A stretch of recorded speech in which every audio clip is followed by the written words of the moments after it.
From average to awesome, your breakthrough starts today. Audiobook by Coleman Hudson, published by A1 Audiobook. Introduction: Your life unfiltered. Let's be brutally honest for a moment. Take a deep breath and really consider this. Are you simply existing? Are you watching life pass by, secretly longing for more, for something different, but unsure how to grab it? Do you find yourself nodding along to motivational quotes, feeling a momentary spark only for the daily grind to extinguish it by lunchtime? Are you stuck in a loop of shoulds and if-onlys, feeling a quiet, persistent hum of unfulfilled potential? If any of that resonates, even a little, then put down whatever else you're doing. This isn't another feel-good, platitude-filled book designed to give you a temporary buzz. This is a battle plan. A strategic blueprint to dismantle the insidious average holding you back and unleash the awesome you were always meant to be. This book is for the person who's tired of settling, tired of wishing, and ready to do. We're going to pull back the curtain on why you might feel stuck, what's truly holding you back, and exactly how to break free. We're not talking about fleeting motivation. We're talking about fundamental shifts in how you think, feel, and act. If you're ready to stop making excuses and start making waves, then every single page of this book is written specifically for you. Don't just skim it, devour it, engage with it, because by the time you close this cover, your definition of what's possible will be shattered, and your journey to an extraordinary, awesome life will have already begun. The problem defined, the silent killer of potential. What does average truly mean in the context of your personal development? It's not necessarily outright failure. In fact, for many, average is far more dangerous because it's comfortable. It's the insidious comfort zone that prevents growth. It's the unchallenged routines that stifle innovation. It's the unpursued dreams that slowly erode your spirit.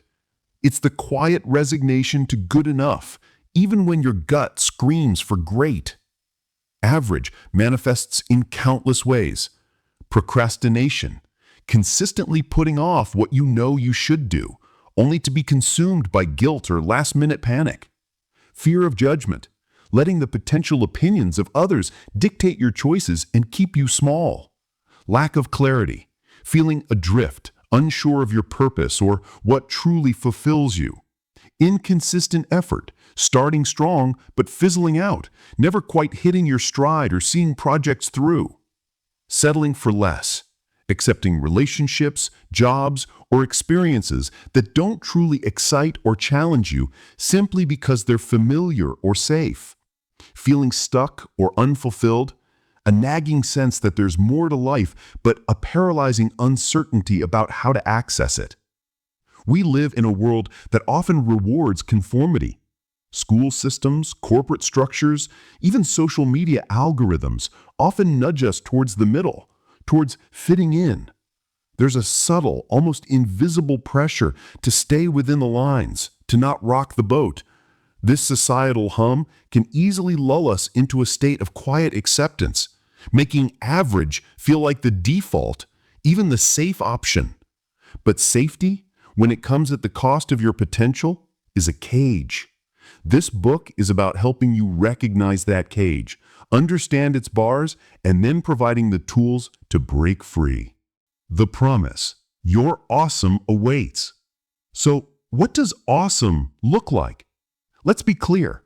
Awesome isn't about perfection or some unattainable superhuman ability.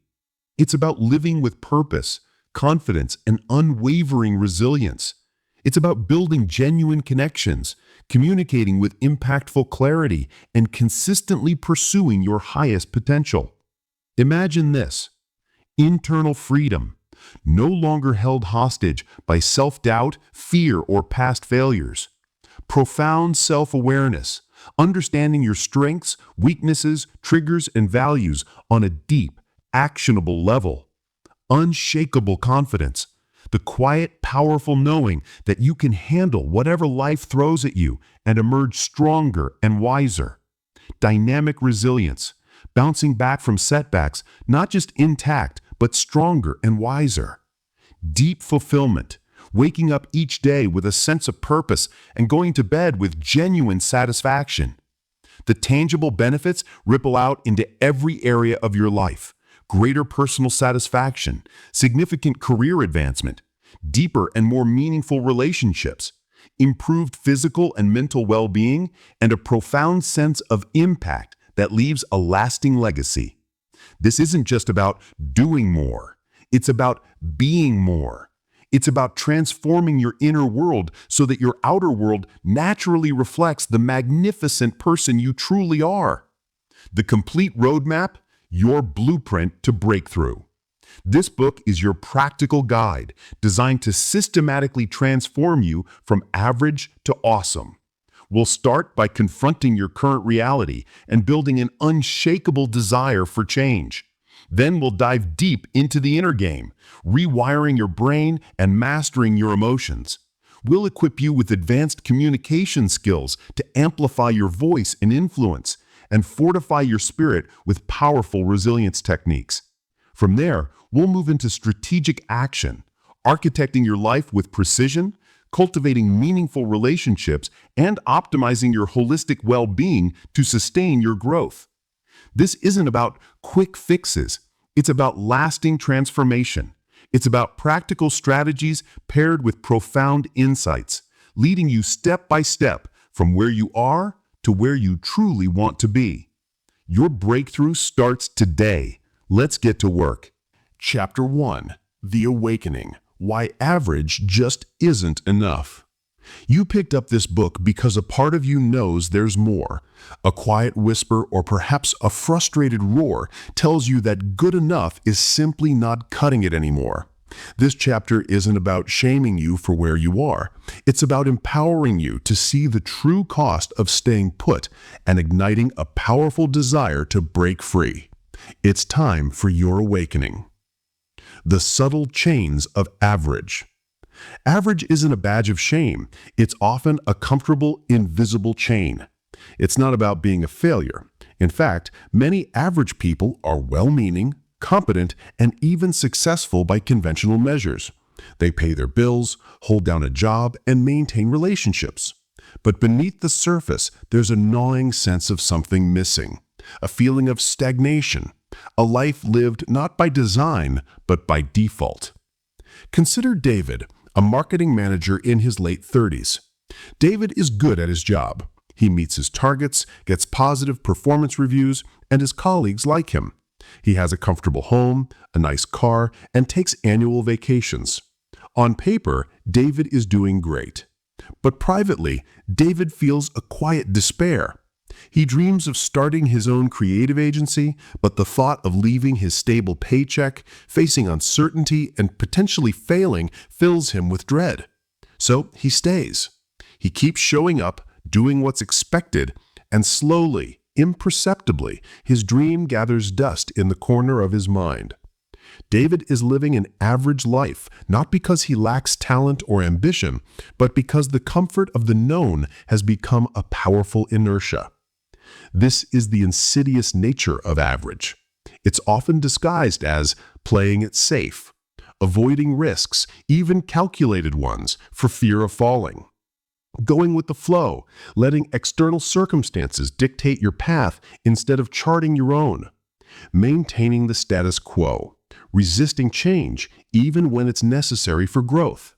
Fitting in, prioritizing acceptance over authenticity, dulling your unique edge. The psychological comfort of conformity is a powerful sedative. Our brains are wired for survival, and for centuries, fitting into the tribe meant safety. Standing out could mean danger. While modern society is different, that primal wiring still exists, making us gravitate towards the perceived safety of the pack.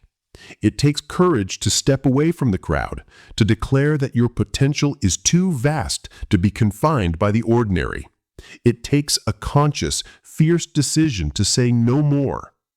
The true cost of unfulfilled potential. What is the real price of staying average? It's not just about what you don't achieve, it's about what you lose. Lost joy, the vibrant energy that comes from pursuing something meaningful. Lost growth, the evolution of character, skill, and perspective that challenges bring. Lost confidence, the quiet erosion of self-belief that comes from consistently neglecting your own desires. Lost impact, the unique contribution you could make to your family, your community, or the world that remains locked inside. The weight of what if. This is perhaps the heaviest cost, the nagging regret of what could have been, the silent sorrow of dreams deferred, talents unused, passions unpursued. This isn't a one-time payment, it's a daily interest charge, a subtle but persistent drain on your spirit. Imagine Jessica, who harbored a deep desire to use her gift for helping others navigate complex financial decisions, but worked for years in a soul-crushing corporate accounting job because that's what you do with an accounting degree. The constant friction between her true calling and her daily reality led to chronic stress, irritability, and a feeling of profound emptiness. Her average life, while externally successful, was internally draining. It wasn't until she confronted this deep dissatisfaction that she found the courage to pivot, taking on a role that leveraged her compassion as much as her numerical acumen, finding profound satisfaction and true awesome in her work. Your personal awesome audit, a deep dive into your potential. To truly break free from average, you must first understand where you are and, more importantly, why. This isn't a superficial "what do you want to achieve" questionnaire. This is an uncomfortable, radical act of self-honesty designed to excavate your deepest desires, expose your hidden self-sabotage patterns, and reveal the true architecture of your awesome. Grab a notebook or open a document on your computer. This isn't for anyone else's eyes. Be brutal. Be honest. Section 1. The current state. Unfiltered reality. The good enough areas. In what areas of your life, career, relationships, health, finances, personal growth, hobbies, do you feel you are just doing enough or getting by? List them. The energy drains. What activities, commitments, or relationships consistently leave you feeling drained, uninspired, or resentful? The silent whispers. What dreams, aspirations, or desires have you quietly pushed aside or told yourself are unrealistic? Be specific. Don't censor. The external validation trap. What decisions have you made primarily to please others or gain approval rather than out of genuine desire? The fear factor. What fears of failure, success, judgment, uncertainty, rejection are currently dictating your choices and limiting your actions? Be as specific as possible. Don't just say fear of failure. What specific failure? What would that mean? The justifications. What are the stories, excuses, or rationalizations you tell yourself for not pursuing what you truly want? I don't have time, it's too late, I'm not smart enough, people will think I'm crazy. Write them down, word for word. Section 2. The awesome potential, unearthing your core. The uncut passion. If money, time, and judgment were no object, what would you spend your days doing? What problems would you solve? What would you create? The unseen talent. What unique strengths, skills, or perspectives do you possess that you are currently underutilizing or not fully expressing? Ask a trusted friend or mentor if you're unsure. The values compass. What principles, beliefs, or causes are deeply important to you? What do you stand for? How aligned are your daily actions with these core values? The awesome vision, pain-free. Fast forward 5 years. If you had truly broken free from average and were living your most awesome life, what would it look, feel, and sound like? Describe it in vivid detail. What kind of person would you be? What contributions would you be making? The "why haven't I started" deep dive. For each of the unrealized dreams or desires from section 1, ask yourself, beyond the surface level excuses, what deep-seated belief or emotional block is truly preventing you from taking action? Is it a belief about yourself, about the world, about what you deserve? This is the heart of the audit. This audit isn't just an exercise, it's an intervention. It's forcing you to look at the gap between who you are and who you're capable of becoming, and to understand the internal mechanisms that keep that gap in place. The discomfort you might feel is a good sign. It means that you're bumping up against your current limits and you're ready to push past them. Your unwavering commitment. The insights gained from your personal awesome audit are powerful, but only if they lead to commitment. This isn't just a mental exercise. It requires a fierce, unwavering decision that average is no longer an option. You are making a declaration to yourself, to your potential, that you are ready to play a bigger game. This commitment isn't about being perfect from day one. It's about being consistent. It's about accepting that the path to awesome will have setbacks, doubts, and moments of discomfort. But your commitment means you will return to the path every single time. It means you will prioritize your growth even when it's inconvenient. It means you will choose courage over comfort even when your old patterns scream for the familiar. This awakening is the first, most crucial step. You've seen the chains and you've felt the cost. Now it's time to forge the desire for freedom so strong that nothing can hold you back. Chapter takeaways. Average is not failure. It's a comfortable trap. It's the insidious comfort zone and unchallenged routines that prevent true growth. The true cost of staying average is profound. It's the cumulative weight of unfulfilled potential, lost joy, erosion of confidence, and the regret of what if. Confronting your reality is the first step to transformation. Honest self-assessment, free from judgment, is critical for identifying areas of stagnation. The personal awesome audit is an advanced tool for deep introspection. It goes beyond surface-level desires to uncover the why behind an action and the true beliefs holding you back. Commitment is key. It's not enough to merely know you want more.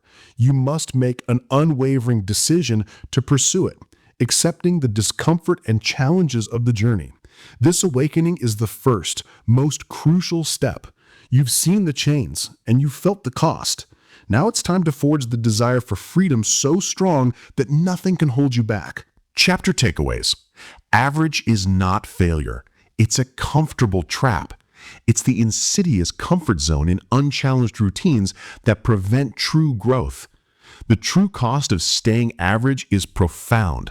It's the cumulative weight of unfulfilled potential, lost joy, erosion of confidence, and the regret of what if.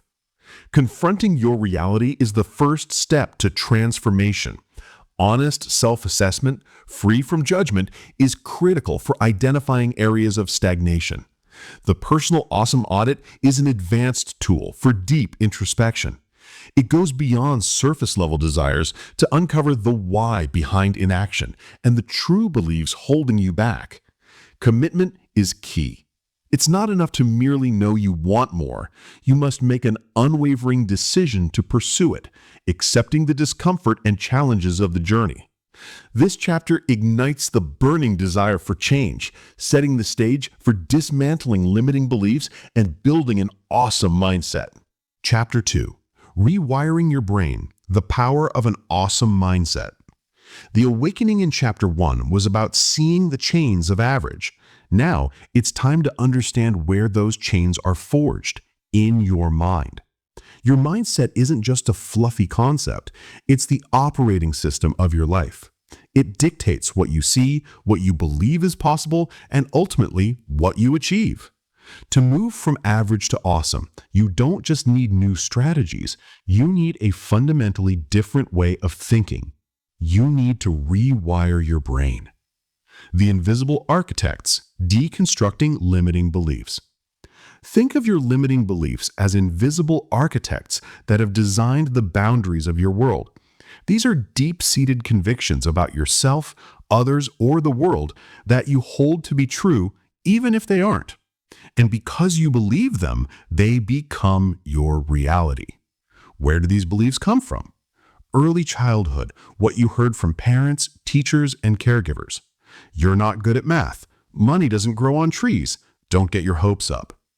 Past experiences, failures, rejections, or perceived inadequacies that you generalized into a core truth about yourself. For example, if you failed a public speaking engagement early in your career, you might internalize the belief, "I'm not a good presenter." Social and cultural conditioning, messages from media, peers, and society about what's possible or appropriate for someone like you. Traumatic events.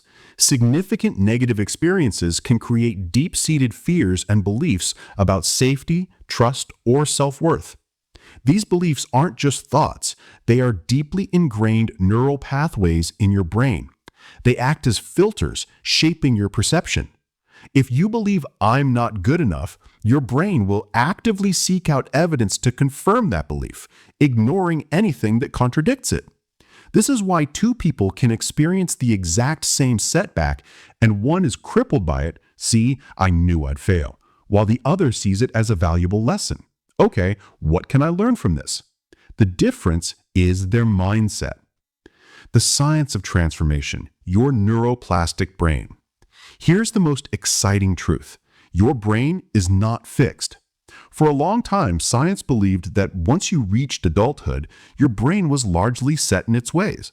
We now know this is profoundly untrue. Your brain is neuroplastic.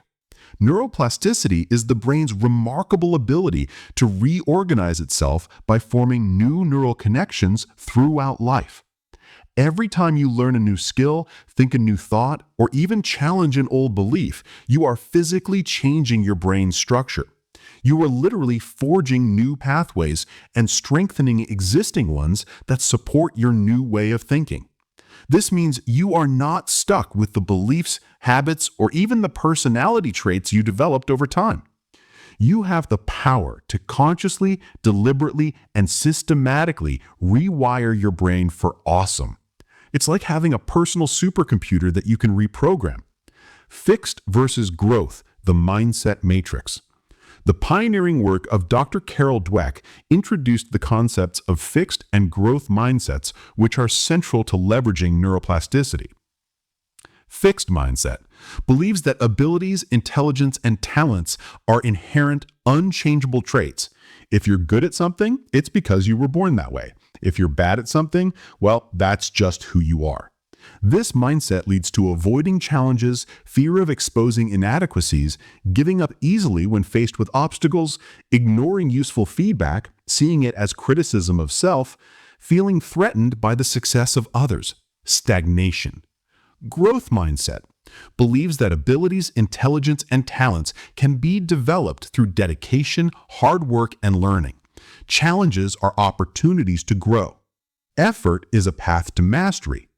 This mindset leads to embracing challenges as opportunities to learn, persisting in the face of setbacks, learning from criticism and feedback, finding inspiration in the success of others. Continuous evolution and ultimate awesome. To rewire your brain, you must consciously shift from a fixed to a growth mindset. It's not just about what you do, but how you think about what you do and what you think about your capacity to do it. The inner dialogue, challenging negative self-talk. Your internal narrative, the constant stream of thoughts in your head, profoundly shapes your reality. For many, this narrative is dominated by a harsh inner critic, negative self-talk, or limiting assumptions. Think about Michael, a talented graphic designer who consistently undersold himself. Whenever a big project came up, his internal voice would chime in, "You're not experienced enough for that. Someone else could do it better. Or what if you mess it up and look foolish?" This negative self-talk wasn't just noise. It paralyzed him, prevented him from pursuing bigger opportunities, and kept him stuck in a cycle of self-doubt. His awesome was trapped behind a wall of his own making. Challenging this inner critic isn't about positive affirmations that feel fake. It's about building a robust internal narrative based on evidence, logic, and self-compassion. It's about becoming an astute observer of your thoughts, recognizing the old, limiting patterns, and then consciously choosing a new, empowering response. The power of belief, expectation, placebo, and self-fulfilling prophecies. Your beliefs are incredibly powerful. They create your reality. Expectation effect. What you expect often influences what you experience. If you expect a meeting to go badly, you might unconsciously behave in ways that lead to that outcome. Placebo effect, the remarkable phenomenon where a person's belief in a treatment, even if it's inert, can lead to real physiological and psychological improvements. Your mind's power over your body is undeniable. Self-fulfilling prophecy, a belief or expectation that, by its very presence, causes itself to come true. If you genuinely believe you will succeed, you're more likely to take the necessary actions, persist through challenges, and interpret feedback in a way that fuels your progress. To truly transform, you must deliberately choose empowering beliefs and actively work to strengthen them until they become your new reality.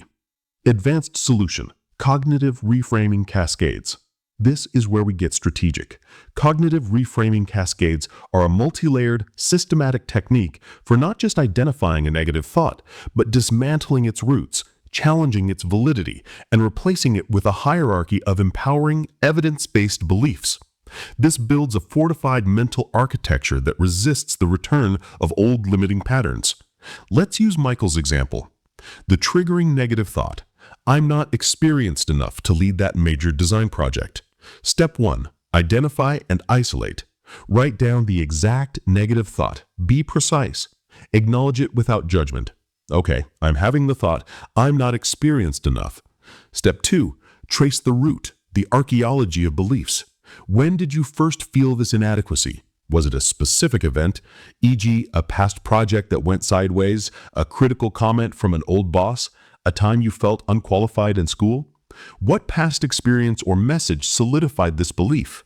Maybe Michael once worked on a team where he felt overshadowed by a more senior designer. Maybe his art teacher in high school praised others more than him. Ask, is this thought really about my current capability, or is it an echo of an old story? Step 3.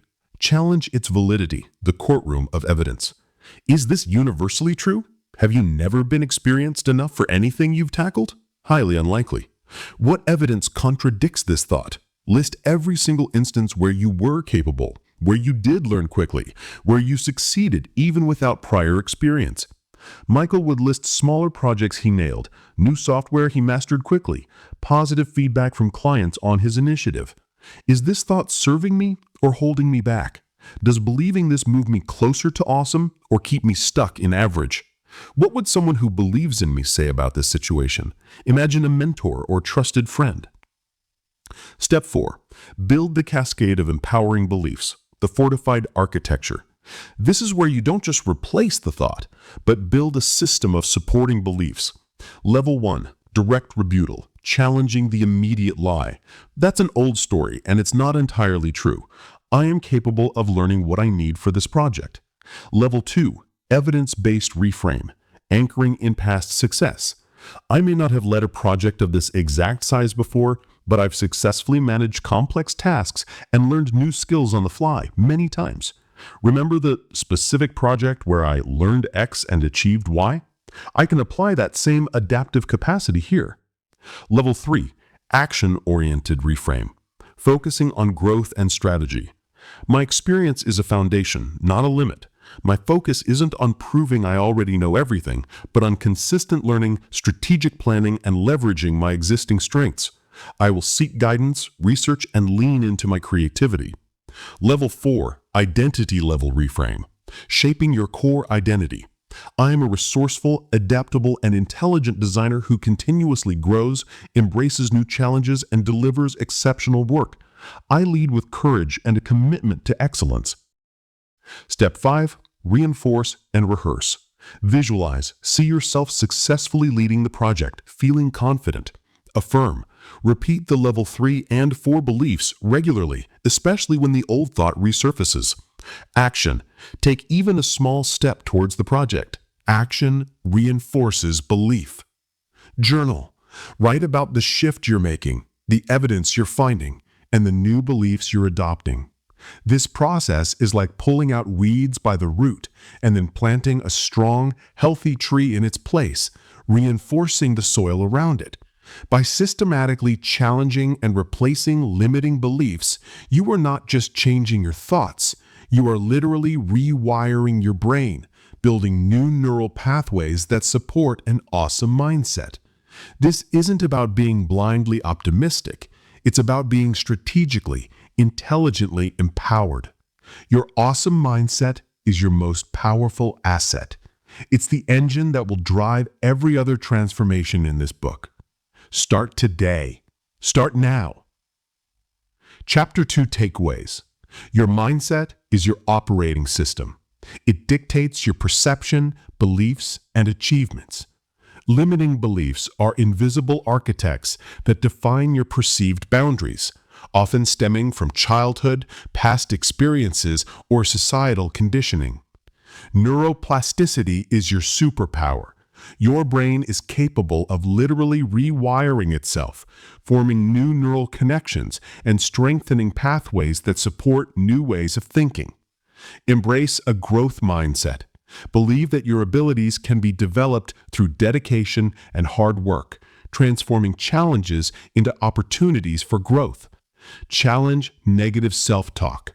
Become an observer of your inner dialogue and consciously choose an empowering narrative based on evidence and logic. Harness the power of belief. Your expectations and beliefs create your reality through the expectation effect, placebo effect, and self-fulfilling prophecies. Utilize cognitive reframing cascades. This advanced, multi-layered technique systematically identifies, traces the root of, challenges, and replaces limiting beliefs with a fortified hierarchy of empowering, evidence-based thoughts, literally rewiring your brain for awesome. Chapter 3. Mastering Your Inner World. Emotional Intelligence for the Awesome You. You've got the vision, you're starting to rewire your beliefs, but what happens when life throws a curveball? When frustration flares, anxiety tightens its grip, or disappointment threatens to derail your progress. This is where mastering your inner world comes into play. Your emotions are powerful forces. If left unmanaged, they can hijack your best intentions, push you back into average patterns, and sabotage your relationships and goals. True power, the kind that fuels an awesome life, comes from within. It stems from your emotional intelligence, EI. Emotional intelligence is the ability to understand and manage your own emotions, and to understand and influence the emotions of those around you. It's not about being emotionless or constantly happy. It's about being in control of your emotional responses, using your feelings as valuable data, and navigating human interactions with wisdom and grace. Understanding your emotional landscape, identifying triggers and patterns. The first pillar of emotional intelligence is self-awareness. You can't manage what you don't recognize. This means getting intimately familiar with your emotional triggers, the specific events, words, or situations that reliably provoke a strong emotional response in you. Consider Daniel, a project manager who consistently got frustrated and defensive during team meetings whenever his ideas were questioned. He thought he was just passionate about his work, but upon reflection and with the help of some honest feedback, he realized his trigger was feeling unheard or disrespected. His pattern was to shut down or lash out, which, ironically, made others less likely to listen to him. To build self-awareness, start by becoming an emotional detective. Name it to tame it. When you feel a strong emotion, pause and label it. Is it anger? Frustration, anxiety, disappointment, joy. The act of naming it engages your prefrontal cortex, the rational part of your brain, and helps dampen the intensity of the emotional amygdala. Trace the trigger. What just happened immediately before you felt this way? Who said what? What did you just see, hear, or read? Identify the pattern. Do certain emotions come up repeatedly in specific situations? Do you always feel anxious before presentation? Annoyed by a particular colleague? Elated after a workout? Recognizing these patterns is key. Physiological cues. What do these emotions feel like in your body?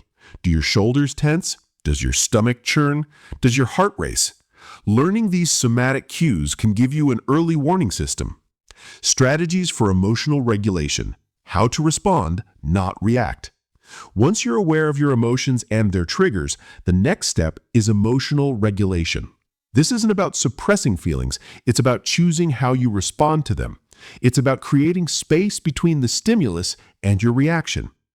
The pause, the simplest yet most profound technique. When a trigger hits, simply pause. Take a deep breath. Count to 10. This micro moment creates a crucial gap, allowing your rational brain to catch up before your primal brain takes over. Change your physiology. Emotions are tied to your body. Change your body, change your state. Stand up, stretch, go for a quick walk. Take a sip of cold water or do a quick set of push-ups. Even a deliberate change in facial expression can shift your internal state. Cognitive reappraisal. As we discussed in Chapter 2, reframe the situation. Instead of, "This is a catastrophe," try, "This is a challenge I can learn from." Instead of, "They're attacking me," consider, "They're expressing a different perspective." Journaling or talking it out. Expressing emotions, whether on paper or to a trusted friend, not to vent endlessly, but to process, can help diffuse their power and bring clarity. Mindfulness meditation. Practices that cultivate present moment awareness can significantly improve your ability to observe emotions without being consumed by them. Empathy, the advantage. Connecting deeply with others.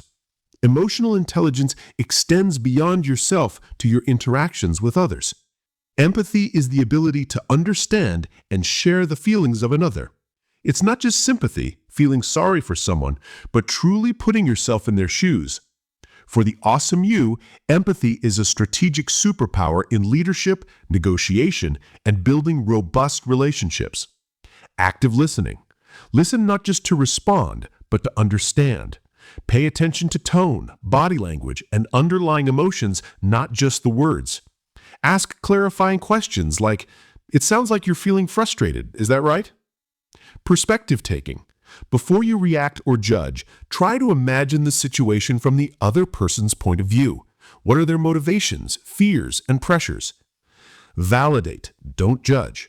You don't have to agree with someone's actions to validate their feelings. I can see why you'd be upset about that. Goes a long way in de-escalating tension and building trust. Observe nonverbal cues. A huge part of communication is nonverbal. Learn to read microexpressions, posture, and gestures.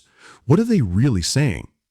From reactive to proactive, using emotions as data, not dictators.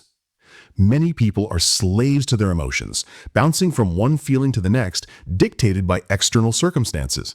Awesome individuals use emotions as valuable data points, signals, or messengers that provide information about their internal state or the external environment.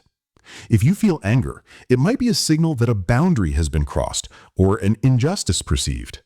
If you feel anxiety, it could be a signal of uncertainty or that you need more information or preparation. If you feel joy, it's data that you're aligned with your values or purpose. Instead of being overwhelmed by the emotion, ask, what is this emotion telling me? What information is it providing that I need to act on? This shift from reacting to the emotion to inquiring about the emotion is transformative. It allows you to become proactive in addressing the underlying issue rather than just being swept away by the feeling. Building emotional resilience in the face of stress and adversity. Emotional resilience is your capacity to adapt well in the face of adversity, trauma, tragedy, threats, or significant sources of stress. It's not about being invulnerable, but about having the internal resources to bounce back. Self-compassion. Treat yourself with the same kindness and understanding you would offer a good friend. Acknowledge your struggles, mistakes, and imperfect moments without harsh self-criticism. Lean into discomfort. Growth happens outside your comfort zone. When challenging emotions arise, fear, doubt, shame, instead of avoiding them, lean into them gently. Feel them, process them, and let them pass without judgment. Cultivate optimism. Realistic. Not blind optimism, but the belief that positive outcomes are possible and that challenges are temporary. Seek support. You don't have to navigate every emotional challenge alone. Talk to a trusted friend, family member, mentor, or therapist. Humans are wired for connection. Advanced solution: emotional pattern interruption and recalibration protocols. This advanced strategy goes beyond basic emotional regulation to systematically dismantle deeply ingrained, detrimental emotional loops and deliberately install new, empowering responses. It's about breaking a negative cycle at its root and programming a new, healthier default. Let's revisit Daniel's pattern. Trigger: ideas questioned. Emotion: frustration, disrespect. Reaction: defensiveness, lashing out. Negative outcome: team feels alienated. Daniel feels bad. Phase 1. Deep dive identification and mapping. Identify the core loop. Precisely describe the recurring negative emotional pattern. For instance, when I feel disrespected, I lash out and then regret it. Pinpoint the micro-triggers. What are the earliest physiological or cognitive cues you get before the emotion escalates? For instance, a tightness in Daniel's chest, a specific thought, "they're underestimating me." This is the point of origin. Uncover the underlying need or fear. What emotional need is not being met or what fear is being activated at the core of this pattern? For Daniel, it might be a need for validation or fear of irrelevance. Phase 2. Targeted interruption at the point of origin. The goal here is to literally break the pattern when the micro-trigger first appears, before the emotion escalates. This is about creating a circuit breaker. Physiological interrupt. Rapid change. Daniel immediately stands up, walks to the whiteboard, and writes down the point being discussed. This changes his posture, location, and focus. Sensory shock. A quick splash of cold water on the face before a high-stakes call, if applicable, or a sharp clap of the hands in a private setting. The novelty jolts the brain. Intense movement. 60 seconds of vigorous exercise, for instance, jumping jacks if in a private space, or clenching and releasing all muscles. Cognitive interrupt. Pattern interrupt question. Hold on, is this response serving my goal? What's the real issue here? This forces the rational brain to engage. Future pacing. If I react this way, what will be the outcome in 5 minutes, 5 hours, 5 days? Exaggeration. Mentally, or even humorously verbally, if appropriate, exaggerate the emotion to an absurd degree, breaking its hold. Linguistic interrupt. Reframe on the fly. Okay, this isn't an attack, it's a difference of perspective. Cancel, clear, create. Internally or quietly, say cancel, then clear, then state the desired state. Create calm. Phase 3. Intentional recalibration, installing the new default. Immediately after the interruption, you need to reprogram with a desired response. This is about deliberately installing a new, empowering emotional and behavioral pattern. Identify desired response. What emotion and action should Daniel be experiencing and performing? For instance, calm curiosity and asking clarifying questions. Visualize and rehearse. Mentally rehearse the desired response vividly. See yourself performing it perfectly, feeling the positive emotions associated with it. Do this several times a day, especially when the old trigger comes to mind. Physiological anchor. Pair the new desired emotion or response with a specific physical action. This could be a unique hand gesture, a specific touch, or a particular breathing pattern. When you later perform this anchor, it helps evoke the desired state. For Daniel, perhaps a calm, open posture while taking a deliberate breath before speaking. Positive reinforcement. Celebrate small victories. When you successfully interrupt and recalibrate, even partially, acknowledge it. This reinforces the new neural pathway. This emotional pattern interruption and recalibration protocol is a sophisticated form of self-directed neurolinguistic programming. By consciously inserting a disruptive element at the earliest phase of a negative emotional loop and then intentionally training a new response, you're actively rewiring your brain's emotional circuitry. It takes practice, self-awareness, and relentless commitment, but the payoff is profound. a life where you control your emotions rather than your emotions controlling you. Mastering your inner world is not just about avoiding negativity, it's about accessing your full range of human experience and using it to fuel your awesome journey.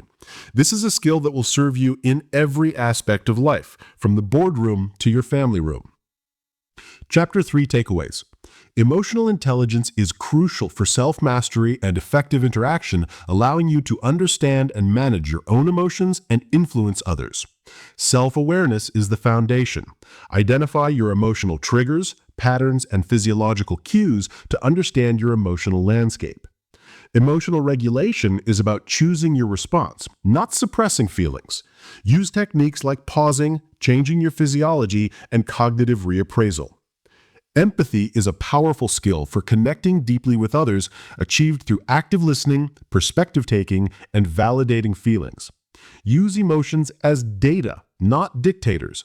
Shift from reacting to emotions to inquiring about what information they are providing, enabling proactive responses. Build emotional resilience by practicing self-compassion, leaning into discomfort, cultivating realistic optimism, and seeking support. Implement emotional pattern interruption and recalibration protocols. This advanced strategy involves precisely identifying core emotional loops and their micro-triggers, applying targeted physiological, cognitive, or linguistic interruptions at the earliest point of origin, and intentionally installing and rehearsing new empowering emotional and behavioral responses to literally rewire your emotional default. Chapter 4. Speak Your Awesome. The art of powerful communication. You've started to awaken to your potential and are actively rewiring your internal operating system. That's monumental.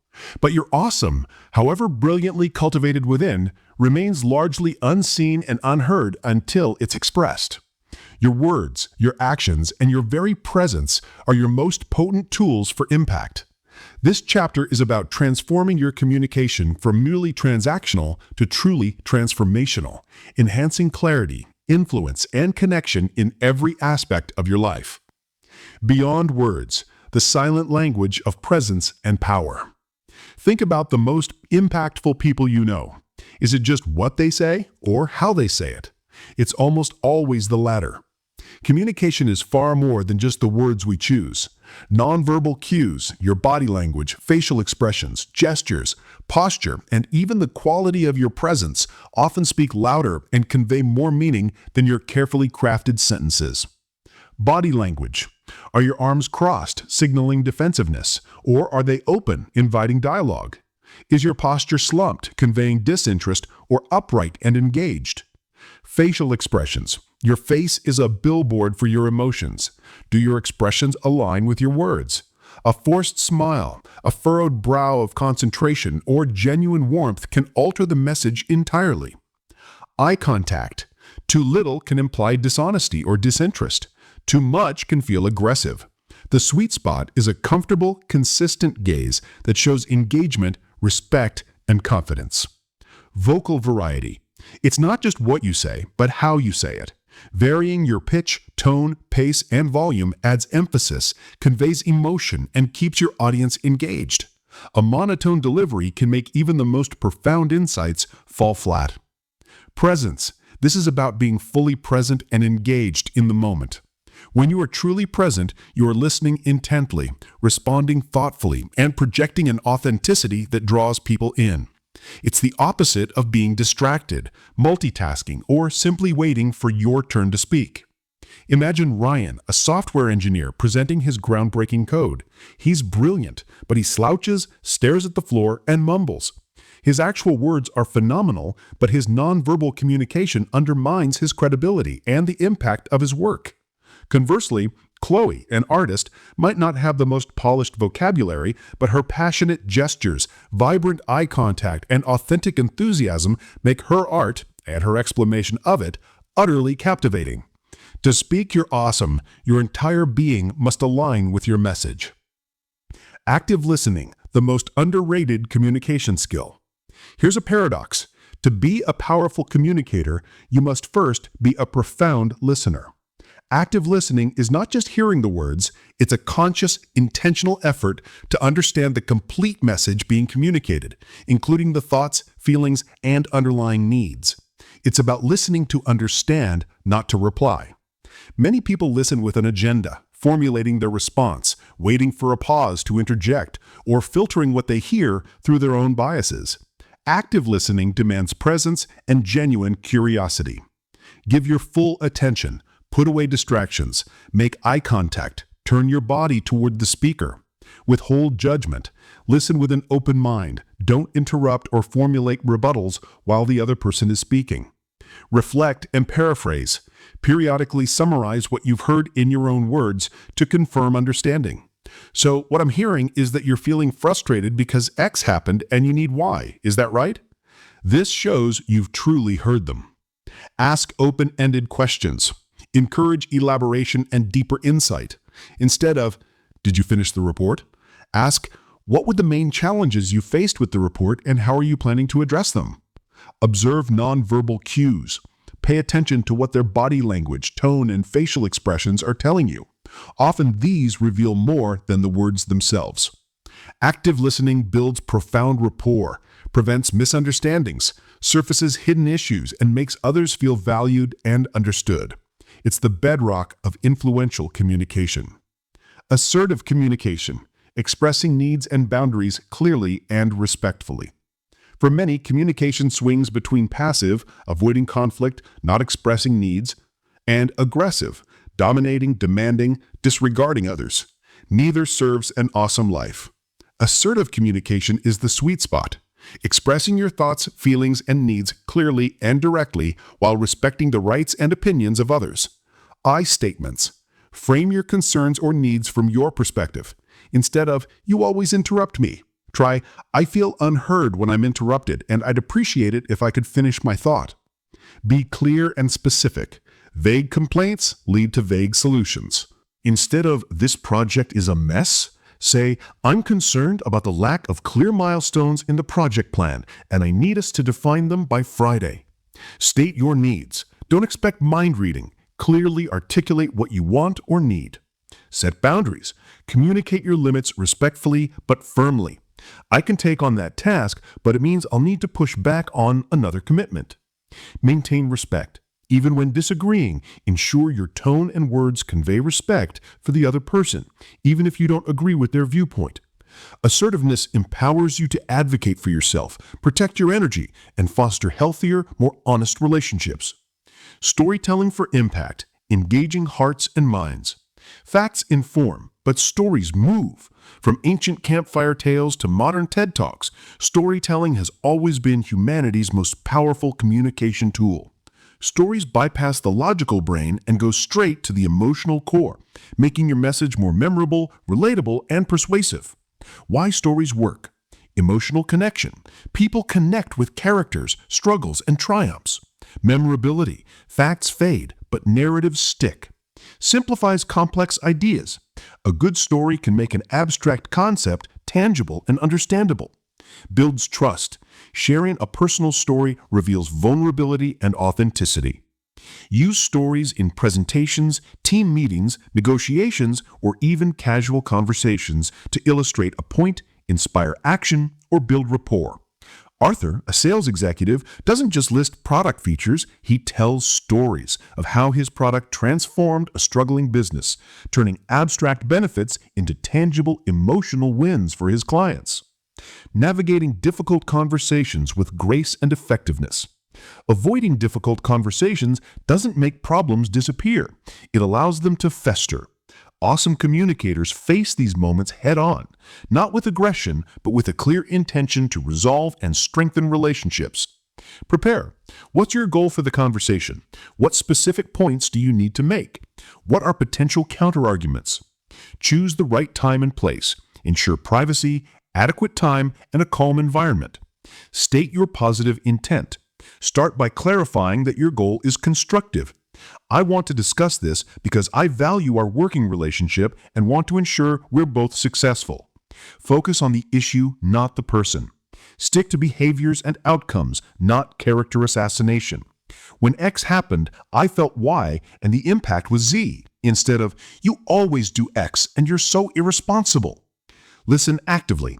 Be prepared to hear their perspective, even if it's uncomfortable. Use active listening techniques. Find common ground and solutions. Work together to find a mutually agreeable path forward. Focus on what can be done. Manage your emotions. This ties directly to Chapter 3. If you feel yourself escalating, take a pause. Remember, you're regulating your response, not reacting. Public speaking strategies for confident delivery. The fear of public speaking is common, but speaking your awesome often requires you to stand up and deliver your message to a group. Confidence isn't an innate trait, it's a practiced skill. Know your audience. Tailor your message to their needs, interests, and existing knowledge. What do they need to hear, and how do they need to hear it? Clear, concise message. What's the one thing they want to remember or do? Build your presentation around this core message. Structure for impact, an engaging opening, a logical flow of ideas, main points with supporting evidence or stories, and a strong, memorable call to action or closing. Practice, don't memorize. Rehearse until you're comfortable with the flow, not word for word. This allows for a natural conversational delivery. Leverage nonverbal cues. Plan your movements. Use open gestures. Make genuine eye contact across the room and vary your voice. Manage nerves. Reframe anxiety as excitement. Deep breathing, power poses before you start, and channeling that energy into animated delivery. Remember, your audience wants you to succeed. Advanced solution, linguistic pattern recognition and adaptation. To truly speak your awesome, you need to not just deliver your message effectively, but to tailor it for maximum reception. This advanced technique involves discerning the unique linguistic patterns of others and then strategically adapting your own communication to create deeper rapport, convey meaning more powerfully, and increase your influence. This goes beyond what they say to how their mind is processing information. Key linguistic patterns to observe. Sensory predicates, VAC. People often lean into one sensory system when they describe things. Visual, I see what you mean. That looks good. Let's picture that scenario. Use visual metaphors. Let's shed some light on this. Auditory, that sounds right. I hear you. Let's talk it through. Use auditory metaphors. That resonates with me. Kinesthetic, I feel good about that. Let's grasp this concept. It doesn't sit well with me. Use kinesthetic metaphors. Let's get a handle on this. Olfactory or gustatory. Less common in professional settings, but some people are driven by smell or taste. That idea stinks. Application. If someone says, I see your point clearly, respond with, great, let's look at the next step. You're speaking their internal language. Meta programs, mental filters. These are unconscious patterns that determine how people sort and organize information, influencing their motivations, decisions, and perceptions. Towards versus away from. Towards, motivated by gain, pleasure, achieving goals. As in, what will we achieve? How can we get more? Away from, motivated by avoiding problems, pain, or loss. As in, what problems will this prevent? How can we avoid errors? Adaptation. If someone is towards, emphasize benefits and opportunities. If away from, emphasize problem avoidance, risk mitigation, and security. Internal versus external reference. Internal, make decisions based on their own internal standards and judgment, as in, I know I did a good job. External, need validation, feedback, or approval from others to feel good about a decision, as in, was that good? What did they think?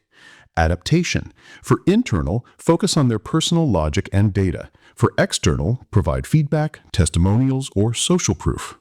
Matcher versus mismatcher. Matcher, focus on similarities, agreement, finding common ground. As in, that's just like X. We're on the same page. Mismatcher, focus on differences, discrepancies, breaking patterns. As in, how is that different? I don't see it that way. Adaptation. For matchers, highlight commonalities. For mismatches, frame your points as unique, new, or contrasting with old methods. How to implement linguistic pattern recognition and adaptation. Observe and listen intently. Pay attention not just to what is said, but how. What verbs, adjectives, and phrases do they repeatedly use? What motivates their questions? Identify the dominant pattern S. After listening for a short while, you'll start to notice tendencies. Flex your language. Consciously choose your words, analogies, and the structure of your arguments to mirror their patterns. This creates unconscious rapport and makes your message resonate more deeply. It's not about being inauthentic, but about being exceptionally attuned to your audience. For example, when discussing a new project with Olivia, a visually oriented team lead who is away from motivated, you might say, "Olivia, I see you're concerned about potential roadblocks, and I've put together a plan that clearly illustrates how we can avoid those pitfalls and maintain a smooth trajectory." You're leveraging her natural processing style. This level of communication mastery transcends basic public speaking tips. It allows you to tailor your message with such precision that it lands with maximum impact, whether you're negotiating a deal, coaching a team member, or building an intimate relationship. It's about moving from simply being heard to being profoundly understood and powerfully influential. Speak your awesome by understanding how others listen and by calibrating your message for undeniable resonance. Chapter 4, Takeaways. Communication is more than words. Nonverbal cues, body language, eye contact, vocal variety, and presence profoundly impact your message. Align your entire being with what you want to convey. Active listening is paramount. Fully understand the other person's message by giving full attention, withholding judgment, paraphrasing, and asking open-ended questions. Assertive communication allows you to express your needs and boundaries clearly and respectfully, using I statements and maintaining dignity. Harness the power of storytelling to engage emotions, make ideas memorable, and build connection and trust by incorporating character, conflict, resolution, and a clear takeaway. Navigate difficult conversations proactively and constructively by preparing, focusing on issues, listening actively, and seeking solutions. Master public speaking through audience understanding, clear messaging, effective structure, practice delivery, and reframing nerves as excitement. Use advanced linguistic pattern recognition and adaptation to boost your influence. Watch for key sensory words people use: visual, auditory, or kinesthetic. Notice their thinking patterns, like whether they're motivated by moving toward goals or avoiding problems, if they rely on internal feelings or external facts, and if they focus on matching details or spotting differences. Then, adjust your language, metaphors, and style to match how they think. This builds stronger connections, clearer communication, and greater impact. Chapter 5. The Unbreakable Spirit. Building your resilience muscle. Life isn't a straight line to awesome. It's a winding, unpredictable road filled with twists, turns, and unexpected detours.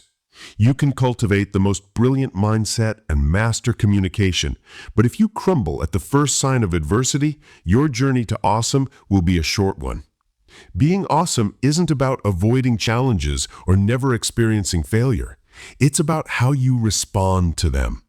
It's about cultivating an indomitable spirit, embracing setbacks as fuel, and possessing the resilience muscle to bounce back stronger every single time.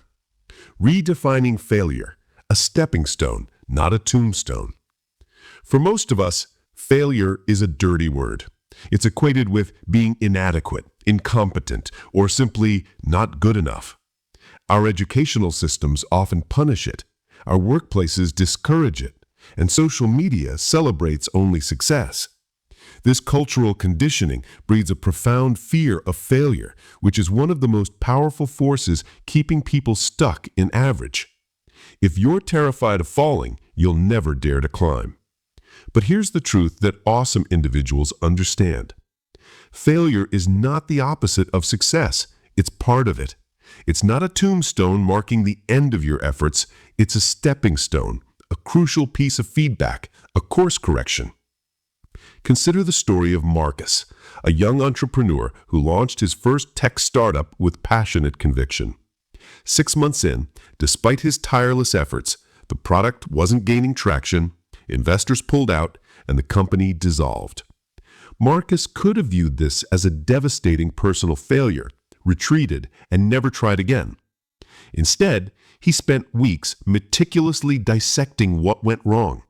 The market analysis was flawed, his team lacked a key skill set, and he hadn't listened enough to early user feedback. He saw it not as "I failed," but "the venture failed, and here's what I learned." He took those lessons, applied them to his next idea, and 2 years later launched a successful company. Marcus didn't avoid failure, he embraced it as his greatest teacher. To redefine failure? Decouple your self-worth from outcomes. Your intrinsic value as a human being is not tied to the success or failure of your ventures. Failure as data. View setbacks as objective information. This approach didn't work. Why? What does this data tell me about what to try next? The learning imperative. Ask, what did I learn from this, rather than how could I have avoided this mistake? Embrace the failing forward mindset. Recognize that every failed attempt brings you closer to success by eliminating ineffective strategies and clarifying your path. Strategies for managing setbacks and adversity. When adversity strikes, a job loss, a personal crisis, a major project collapsing, your initial emotional response, as discussed in Chapter 3, is crucial. But beyond the initial shock, what's your game plan? Acknowledge and process, don't suppress. It's okay to feel disappointment, anger, or sadness. Suppressing these emotions only delays their impact.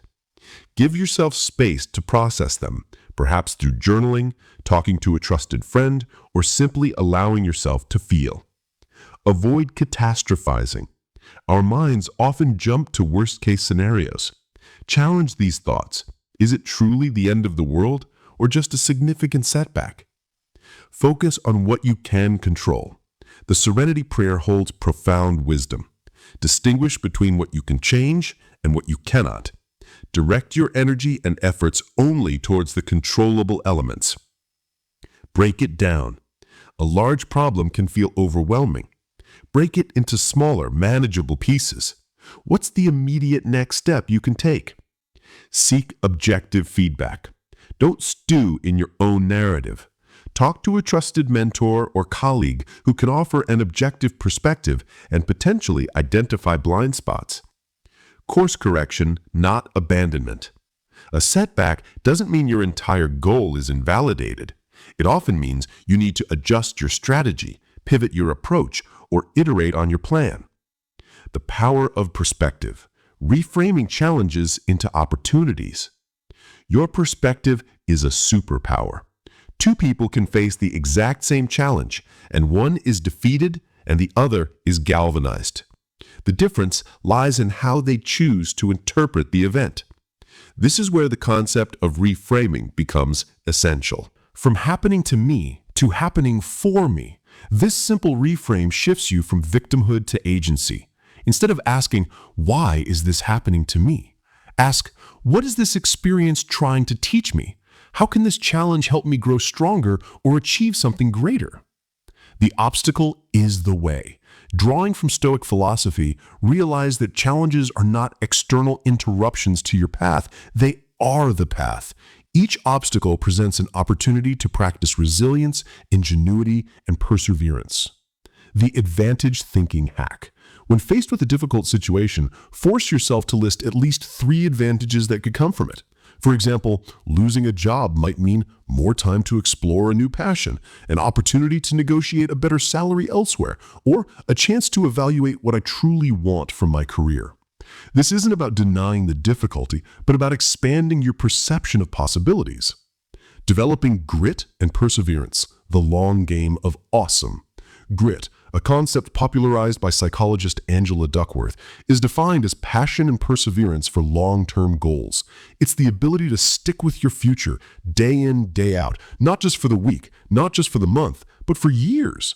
It's working really hard to make that future a reality. A clear why. Grit isn't just stubbornness. It's fueled by a deep, compelling purpose that transcends immediate gratification. When your why is big enough, the how becomes manageable. Reconnect with the awesome vision you identified in Chapter 1. Break down big goals. An enormous goal can feel insurmountable. Break it into smaller, achievable milestones. Each small win builds momentum and confidence. Celebrate small wins. Don't wait for the finish line. Acknowledge and celebrate progress along the way. This releases dopamine, reinforcing positive habits and fueling motivation. Develop a strong work ethic, deliberate practice. Show up consistently even when you don't feel like it. Focus on deliberate practice, identifying your weaknesses and systematically working to improve them rather than just mindlessly repeating tasks. The just 5 more minutes rule. When you feel like quitting, commit to just 5 more minutes of effort. Often this small push can break through inertia and reignite your momentum. This compounds over time. Building your internal and external support systems. You don't have to be a lone wolf to be awesome. Resilience is also deeply tied to the quality of your support systems. Internal support, self-belief. Reinforce the new neural pathways from Chapter 2. Remind yourself of past successes and your capacity to learn and grow. Self-talk.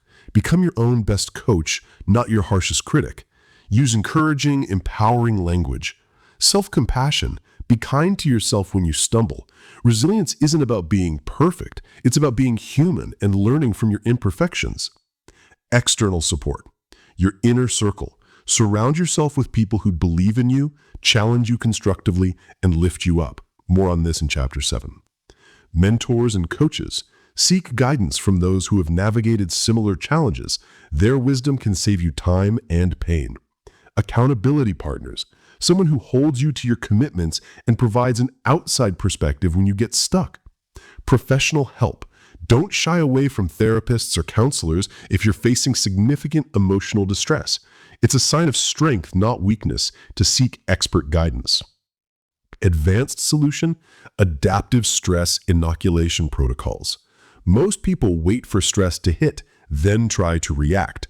Awesome individuals proactively build their stress tolerance and mental fortitude.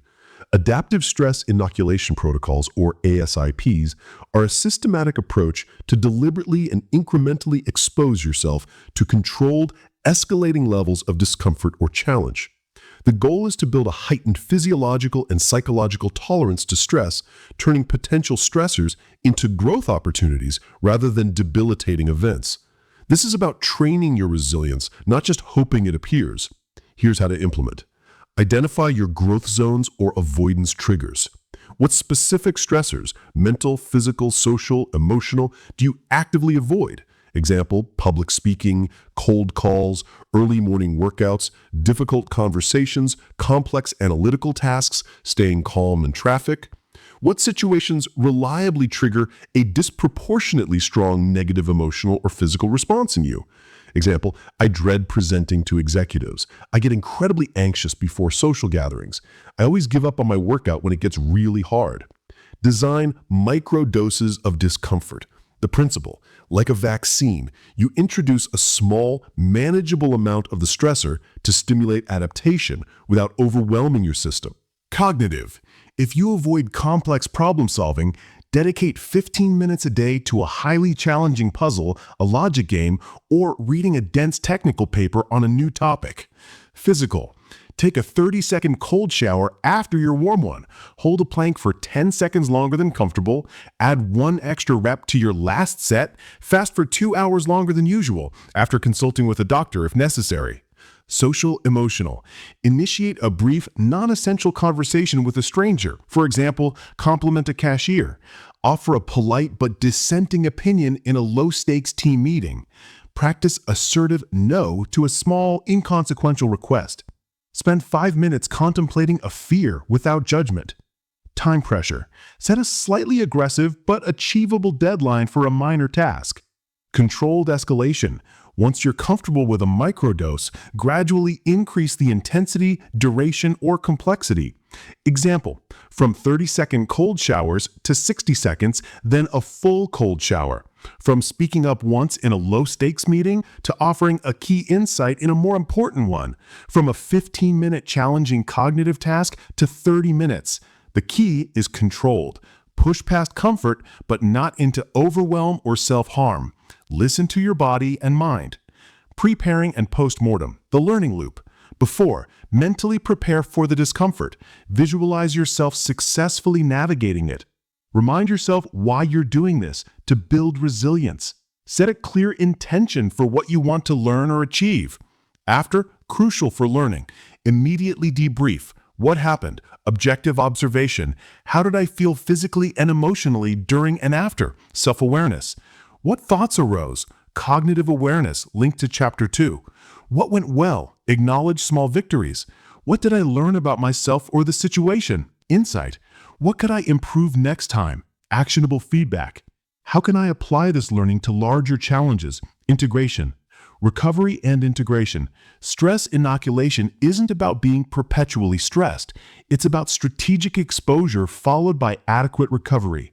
Ensure you have proper rest, nutrition, Chapter 8, and mindfulness practices to allow your nervous system to integrate the learning and adapt. By deliberately engaging in ASIPs, you're training your brain and body to respond more effectively to stress, developing a higher threshold for discomfort, and enhancing your problem-solving abilities under pressure.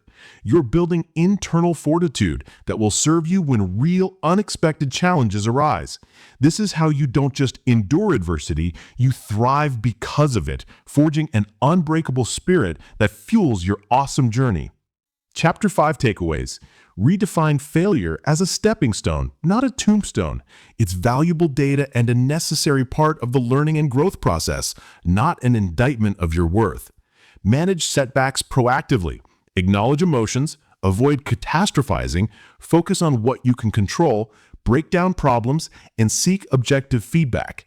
Cultivate the power of perspective. Reframe challenges from happening to me to happening for me, and identify hidden advantages in difficult situations. Develop grit and perseverance by clarifying your why, breaking down goals, celebrating small wins, committing to deliberate practice, and pushing for just 5 more minutes. Build robust internal support systems, self-belief, positive self-talk, self-compassion, and leverage external support, mentors, partners, trusted friends. Implement ASIPs as an advanced strategy for resilience. This involves identifying your specific growth zones or avoidance triggers, designing controlled microdoses of discomfort, cognitive, physical, social, and emotional, gradually escalating these exposures, utilizing pre-pacing and rigorous postmortems for intentional learning and integration, prioritizing recovery to allow for physiological and psychological adaptation. This systematic training forges an unbreakable spirit, enabling you to not just survive adversity, but to thrive and grow stronger because of it. Chapter 6. Beyond Busy. Architecting Your Awesome Life with Strategic Action. You've built a formidable internal foundation, a growth mindset, emotional mastery, and an unbreakable spirit. But an awesome life isn't just a state of mind, it's a state of action. It's about translating your inner transformation into tangible results, consistent progress, and a life designed by you, not by default. Many people equate busy with productive or active with achieving. This chapter will shatter that myth and show you how to move beyond mere busyness to architecting a life of strategic, impactful action. The myth of multitasking, the power of deep work and focused attention. In our hyper-connected world, multitasking is often lauded as a superpower. We juggle emails, instant messages, social media alerts, and multiple projects, believing we're being incredibly efficient. The truth? Multitasking is a myth. What we're actually doing is context switching, rapidly shifting our attention between tasks. Every switch incurs a cognitive cost, leaving an attention residue from the previous task that impairs performance on the next.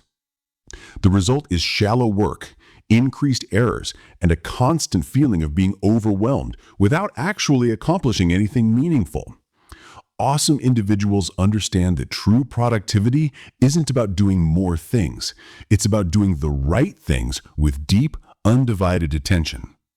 Ethan, a CEO of a rapidly growing tech startup, faced an overwhelming stream of decisions and demands. He realized his days were a blur of reactive firefighting. He implemented a daily deep work block from 8 a.m. to 10 a.m., during which he was completely unreachable. No phone, no emails, no interruptions. In those 2 hours, he focused solely on strategic planning, complex problem solving, or creating high-value content. This single change transformed his effectiveness and reduced his stress. He wasn't just busy, he was strategically impactful.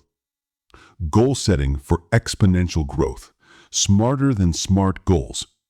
You likely heard of SMART goals: specific, measurable, achievable, relevant, and time-bound. They're a solid foundation, but to truly architect an awesome life, your goals need to be smarter than smart. They need to be transformational, not just transactional. Here's an elevated approach. S. Strategic and significant.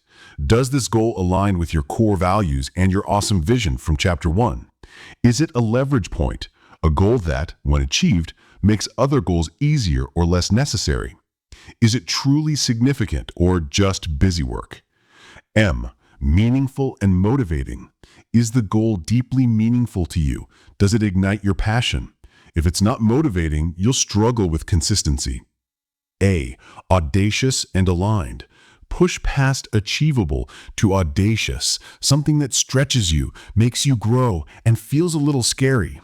Ensure it's aligned with your overall life purpose and other commitments. R. Resourced and relevant.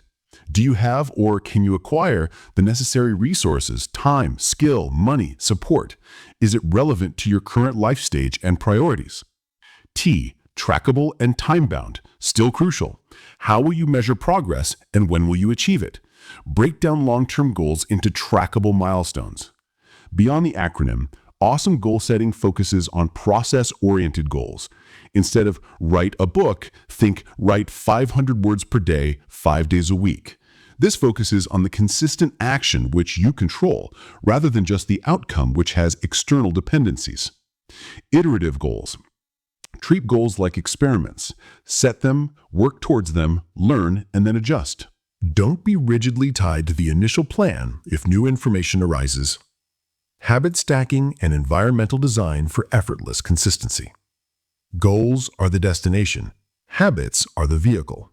Your daily habits, far more than grand gestures, determine your trajectory. The compound effect of small, consistent actions is astonishing. To build awesome habits, you don't just rely on willpower. You engineer your environment and leverage existing behaviors. Habit stacking. James Clear. The simplest way to build a new habit is to stack it on top of an existing one. Identify a current daily habit, then consciously add the new habit immediately before or after it. Formula. After current habit, I will new habit. Example. After I pour my morning coffee, I will write down 3 things I'm grateful for. Or, after I put my running shoes on, I will do 10 minutes of stretching. Environmental design. Make desired actions easy and undesired actions difficult. Make it obvious. Want to read more? Put the book on your pillow. Want to eat healthier? Put fruit on the counter. Hide the cookies. Make it attractive. Associate your habit with something positive. Listen to your favorite podcast only when you're exercising. Make it easy. Reduce friction. Prepare your gym clothes the night before. Automate savings transfers. Subscribe to healthy meal delivery. Make it satisfying. Reward yourself immediately after completing a habit, even a mental pat on the back. Track your progress to see the chain of successes. Invert for bad habits.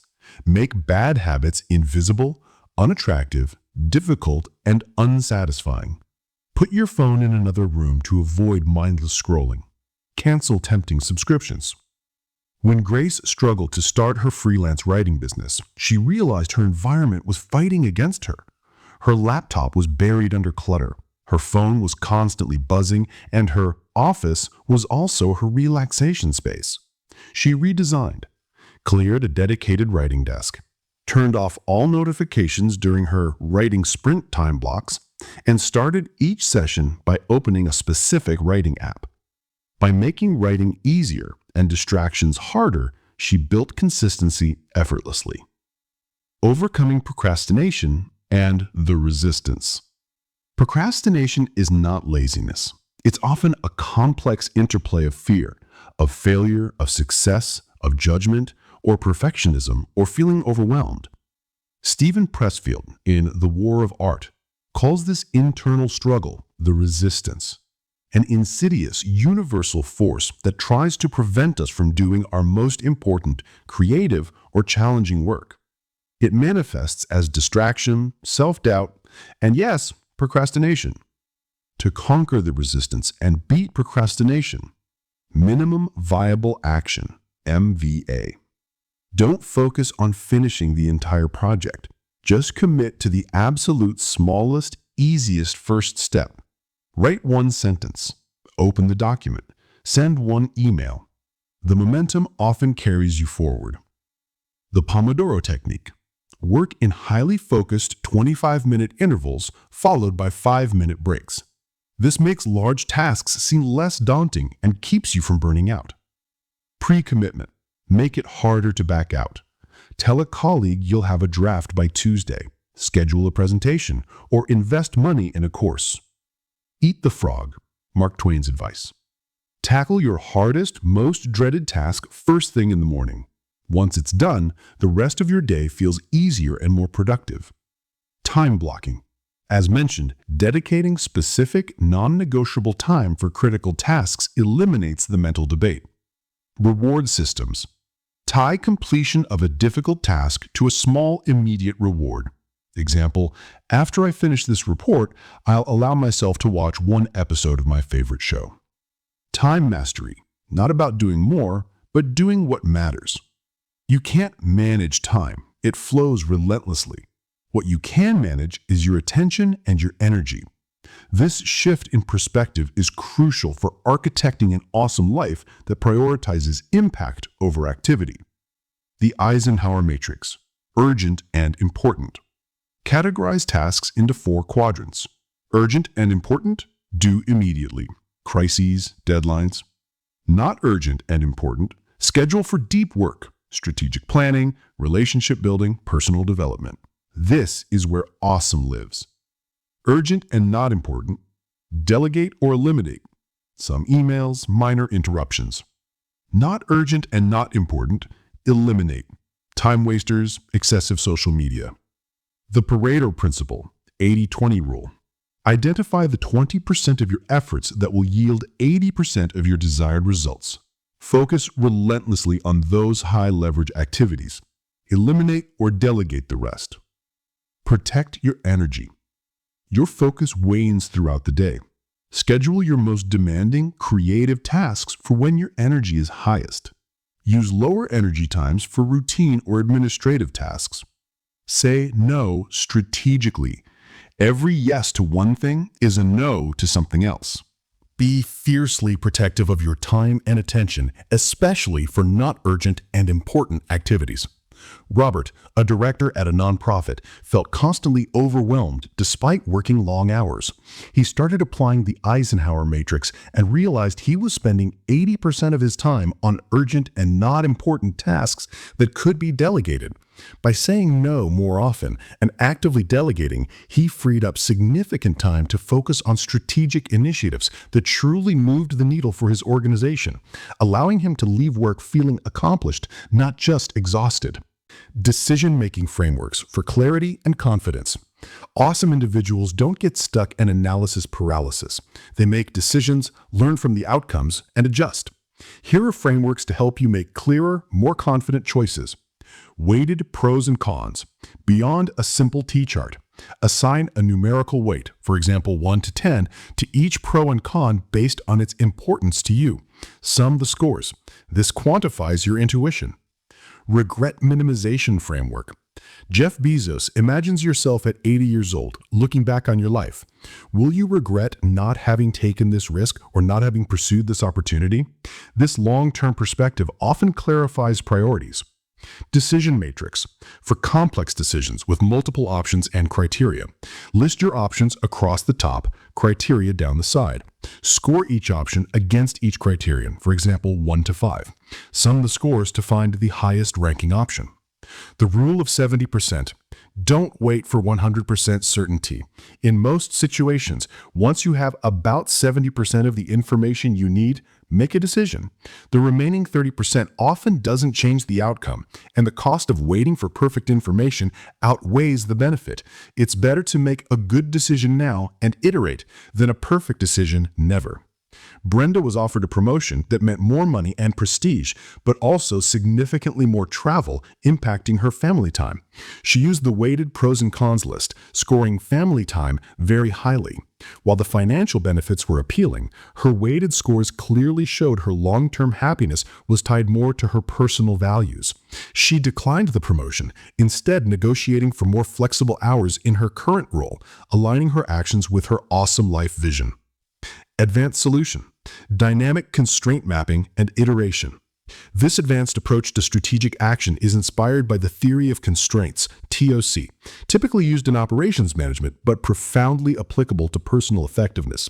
The core idea, in any system, your life, a project, a business, there's almost always one primary bottleneck or constraint that limits overall output. Optimizing everything else won't help until that constraint is addressed. It's about focusing your leverage on the single biggest limiting factor. The 5-step process applied to your life or projects. Identify the constraint.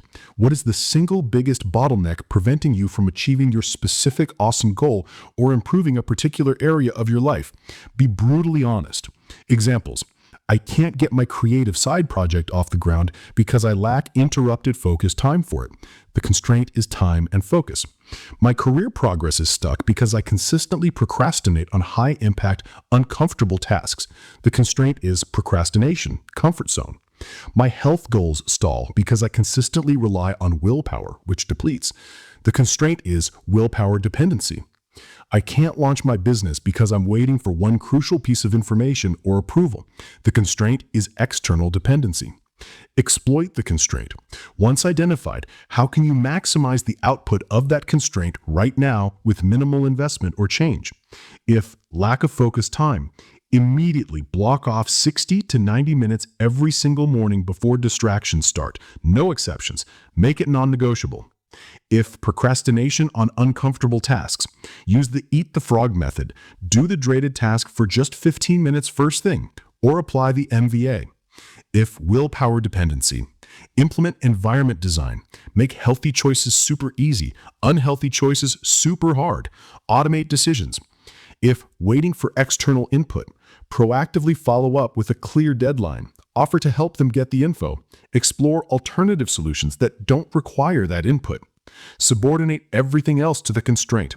Align all other activities and priorities to support the constraint's flow. Don't optimize non-constraints if the constraint isn't flowing smoothly. If lack of focus time, say no to early morning meetings.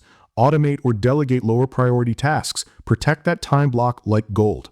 Inform others of your deep work hours. If procrastination, structure your day so the challenging task is front and center. Reward yourself only after it's done. Elevate the constraint. If, after exploiting and subordinating, the constraint is still the bottleneck, consider a major investment or change to break it. If lack of focus time, hire a virtual assistant to handle administrative tasks. Invest in childcare. Get a dedicated office space. Change your work schedule. If procrastination, hire a coach for accountability. Join a mastermind group with high expectations and commit to a public deadline. If external dependency, if the input never comes, pivot to a plan B. Restructure your project to proceed without it, or seek a new partner. Beware of inertia. Go back to step 1. Once you've successfully broken one constraint, another will emerge. This is a continuous cycle of improvement, pushing you higher along the awesome continuum. Don't stop optimizing just because you fixed one problem. Example application. Brendan wanted to write a book, his awesome goal, but his constraint was lack of consistent, distraction-free writing time due to a demanding full-time job and family commitments. Identify. lack of consistent writing time. Exploit. He committed to writing 30 minutes every day from 5:30 a.m. to 6 a.m. before anyone else in his house woke up. This maximized his existing available time. Subordinate. He went to bed earlier, prepped his coffee maker the night before, and put his phone in another room. His evening activities were reprioritized to support early morning focus. Elevate. After 2 months, he had consistent output but wanted to accelerate.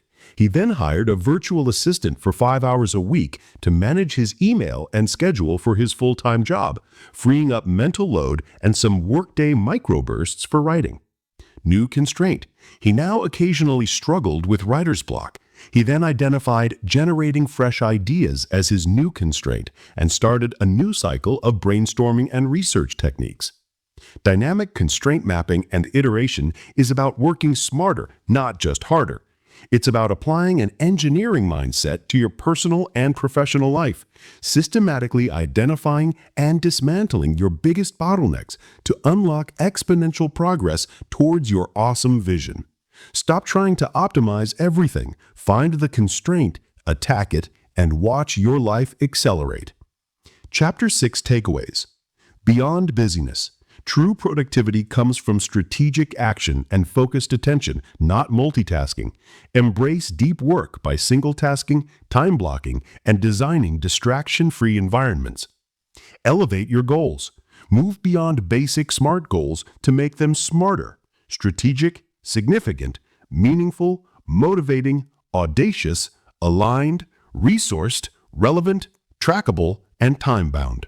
Focus on process-oriented and iterative goals. Engineer consistency with habits. Leverage habit stacking, linking new habits to existing ones, and environment design, making desired actions easy and undesired actions difficult. Conquer procrastination and the resistance by using strategies like minimum viable action, the Pomodoro technique, pre-commitment, eating the frog, and strategic time blocking. Master your time by managing attention and energy. Prioritize tasks using the Eisenhower matrix, or urgent important, and the Pareto principle, or 80-20 rule, and protect your peak energy times. Make confident decisions using frameworks like weighted pros and cons, the regret minimization framework, decision matrices, and the rule of 70% to avoid analysis paralysis. Implement dynamic constraint mapping and iteration, advanced solution to unlock exponential progress. Identify the single biggest bottleneck limiting your progress. Exploit that constraint to maximize its current output. Subordinate all other activities to support the constraint. Elevate the constraint if necessary through significant investment or change. Iterate continuously as new constraints emerge, employing an engineering mindset to your life systems. Chapter 7. Your Awesome Ecosystem. Cultivating Impactful Relationships. No one becomes awesome in a vacuum. The idea of the lone genius forging their path in isolation is largely a myth. Human beings are fundamentally social creatures, wired for connection, belonging, and collaboration. Your journey from average to awesome isn't just about what you achieve individually, it's profoundly shaped by the people you surround yourself with, the quality of your connections, and your ability to influence and be influenced positively. This chapter is about consciously cultivating your awesome ecosystem, a network of impactful, supportive relationships that fuel your growth, expand your reach, and amplify your impact. Building authentic connections. Quality over quantity. In the age of social media, it's easy to mistake a large number of connections for meaningful relationships. But scrolling through hundreds of acquaintances pales in comparison to the power of a handful of deep, authentic bonds. True, awesome relationships are built on trust, vulnerability, mutual respect, and genuine care. Be genuinely curious. People love to talk about themselves. Ask open-ended questions and truly listen to the answers. What are you passionate about outside of work? What's the biggest challenge you're wrestling with right now? Show, don't just tell. Demonstrate your reliability, integrity, and support through your actions. Follow through on promises. Be there for people when they need you, not just when it's convenient. Embrace appropriate vulnerability. Sharing your struggles, doubts, and authentic self within appropriate bounds fosters deeper connection. It signals that you trust the other person and invites them to reciprocate. This isn't about oversharing, but about being human. Find common ground beyond the obvious. Look for shared values, interests, or challenges. This builds rapport far more effectively than superficial topics. The follow-up. A casual coffee, a quick text checking in, sharing an article you think they'd find interesting. These small gestures reinforce the connection over time. Think about Lisa, a successful architect. Her success isn't just due to her designs, it's also because of her unparalleled ability to connect with clients and colleagues on a human level. She remembers their kids' names, asks about their weekend, and genuinely celebrates their wins. Her authenticity creates a loyal network that consistently seeks her out and advocates for her. The art of professional networking. Beyond exchanging business cards, networking is often viewed as a transactional chore, collecting contacts for future favors. For awesome individuals, it's an ongoing process of building a robust, diverse web of relationships based on mutual value and genuine interest. Shift your mindset from taking to giving. Before you ask for anything, consider what value you can offer. Can you make an introduction, share a useful resource, offer insights from your expertise? Be strategic, not random. Identify people whose work you admire, who are in fields you want to learn about, or who could provide different perspectives. Research them before connecting. Be specific in your asks when you do ask. If you need something, be clear and concise. Could you introduce me to one person in X industry who might be able to offer insights on Y problem? Is far more effective than asking, can you help me get a job? Follow up with value. After a meeting or conversation, send a brief, personalized thank you. Attach an article or resource relevant to your discussion, or offer a specific way you can help them. Nurture your network proactively. Don't just reach out when you need something. Check in periodically, share relevant news, congratulate them on achievements. A strong network is a living, breathing entity that needs consistent care. James, a rising star in his company, didn't just attend industry mixers, he made it his mission to genuinely connect with 3 new people at each event, learn about their work, and find a way to offer value to them later. Sometimes it was an introduction, sometimes a useful article, sometimes just an encouraging word. Over time, this consistent, value-driven approach built him an invaluable professional ecosystem. Mentorship and sponsorship. Finding and being a guide. These are 2 distinct but equally powerful relationships for accelerating your journey to awesome. Mentors. Someone who provides guidance, wisdom, and a sounding board based on their experience. They offer advice, share insights, and help you navigate challenges. How to find a mentor? Look for people you admire whose journey mirrors where you want to go. Don't just ask, will you be my mentor? Instead say, I really admire your work in X. Would you be open to a brief coffee meeting where I could pick your brain about Y? If the connection forms, the relationship can grow organically. How to be a great mentee? Come prepared with specific questions. Be respectful of their time. Follow their advice, or explain why you chose a different path. Provide updates on your progress. Show gratitude. Sponsors. A more advanced relationship where a senior, influential person actively advocates for you, champions your career behind closed doors, and uses their political capital to open doors and create opportunities for you. They don't just advise you, they invest in you.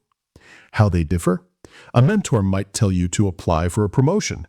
A sponsor might actively recommend you for it, talk you up to decision makers, and ensure your name is on the right lists. How to attract a sponsor? Sponsors choose you based on your performance, potential, and loyalty. Focus on excelling in your role, taking initiative, demonstrating leadership and making your work visible to senior leaders. Be reliable and make them look good. Conflict resolution and boundary setting for healthy relationships. Even in the most awesome ecosystems, conflict is inevitable. It's not the presence of conflict that defines a relationship, but how it's handled. Furthermore, healthy relationships are built on clear, respected boundaries. Approaching conflict, from Chapter 4 applied. Choose your battles. Not every disagreement requires a full-blown conversation. State positive intent. Begin by emphasizing your commitment to the relationship or shared goal. I want to discuss this because our teamwork is important to me. Focus on the behavior or issue, not the person.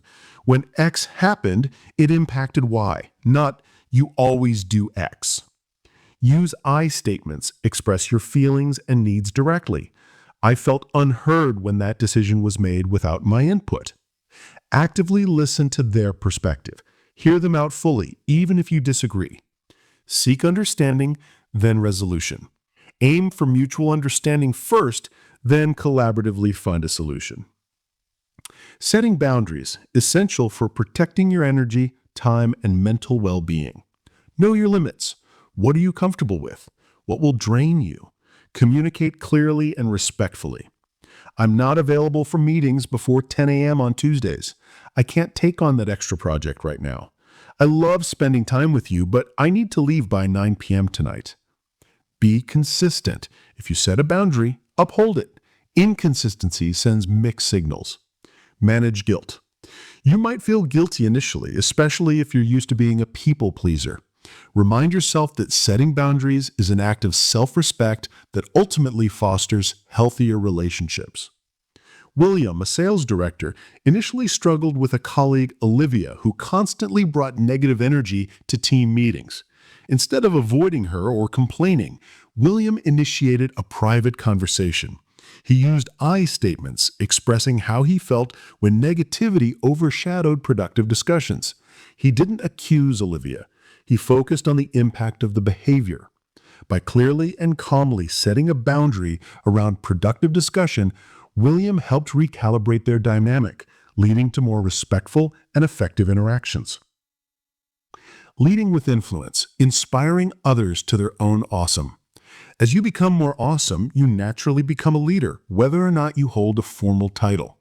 Leading with influence isn't about power or authority. It's about inspiring others through your example and your actions to pursue their own potential. Lead by example. Be the change you wish to see. Your consistent effort, positive attitude, and resilience will inspire far more than words. Empathy and understanding. Connect with people's motivations, fears, and aspirations. Clear vision and purpose. Articulate a compelling future that inspires others to join you. Empowerment, not micromanagement. Trust others to do their best work. Give them autonomy and support, and step in to remove obstacles. Service-oriented leadership. Focus on how you can support your team, your clients, or your community. The more you serve, the greater your influence. Celebrate others' wins. Acknowledge and amplify the successes of those around you. This fosters a positive, growth-oriented environment. Surrounding yourself with greatness, the power of your inner circle. The people you spend the most time with have a profound impact on your thoughts, attitudes, and behaviors. Jim Rohn famously said, "You are the average of the 5 people you spend the most time with." While not a literal mathematical equation, the principle is powerful. Your environment shapes you. Identify your current inner circle. List the 5 to 7 people you spend the most time with. Assess their impact. Do these individuals lift you up or bring you down? Do they inspire growth or encourage stagnation? Are they energy givers or energy drains? Do they challenge you constructively or enable limiting behaviors? Curate consciously. This isn't about ditching friends, but about consciously choosing where to invest your most valuable resource, your time and attention. Seek out positive influences. Actively seek opportunities to connect with people who embody the qualities you aspire to. Limit exposure to drains. You might not cut off toxic relationships entirely, but you can reduce their frequency and duration. Diversify your circle. Include people from different backgrounds, industries, and perspectives. This broadens your thinking and exposes you to new ideas. Be the positive influence. Remember, you are part of others' inner circles too. Be the person who inspires, encourages, and challenges others to their own awesome. Advanced solution, network weaving, and reciprocal value exchange. This advanced strategy transcends traditional networking by focusing on building a deeply interconnected, resilient, and influential ecosystem for yourself and others. It's about becoming a central node of value, not just a recipient. It moves beyond transactional exchanges to a long-term strategy of creating exponential value for your entire network. Phase 1. Strategic Network Mapping. Identify key domains. List the areas crucial to your awesome vision. Example, your industry, personal development, specific hobbies, social impact. Map your current connectors. Who are the key people you know in each domain? Who do they know? Who are the super connectors in your existing network? People who effortlessly bridge different groups. Identify gaps. Where are the missing links? Are there critical roles or types of expertise you need in your network that are currently absent? Phase 2. Proactive weaving. Becoming the connector. The double introduction. Instead of just connecting X to Y, consider who else they might benefit from knowing, even if there's no immediate benefit to you. James, I know Olivia is working on X and you have deep experience in Y. I thought you two might find value in connecting. Always ask both parties for permission before making an introduction. Facilitate value exchanges.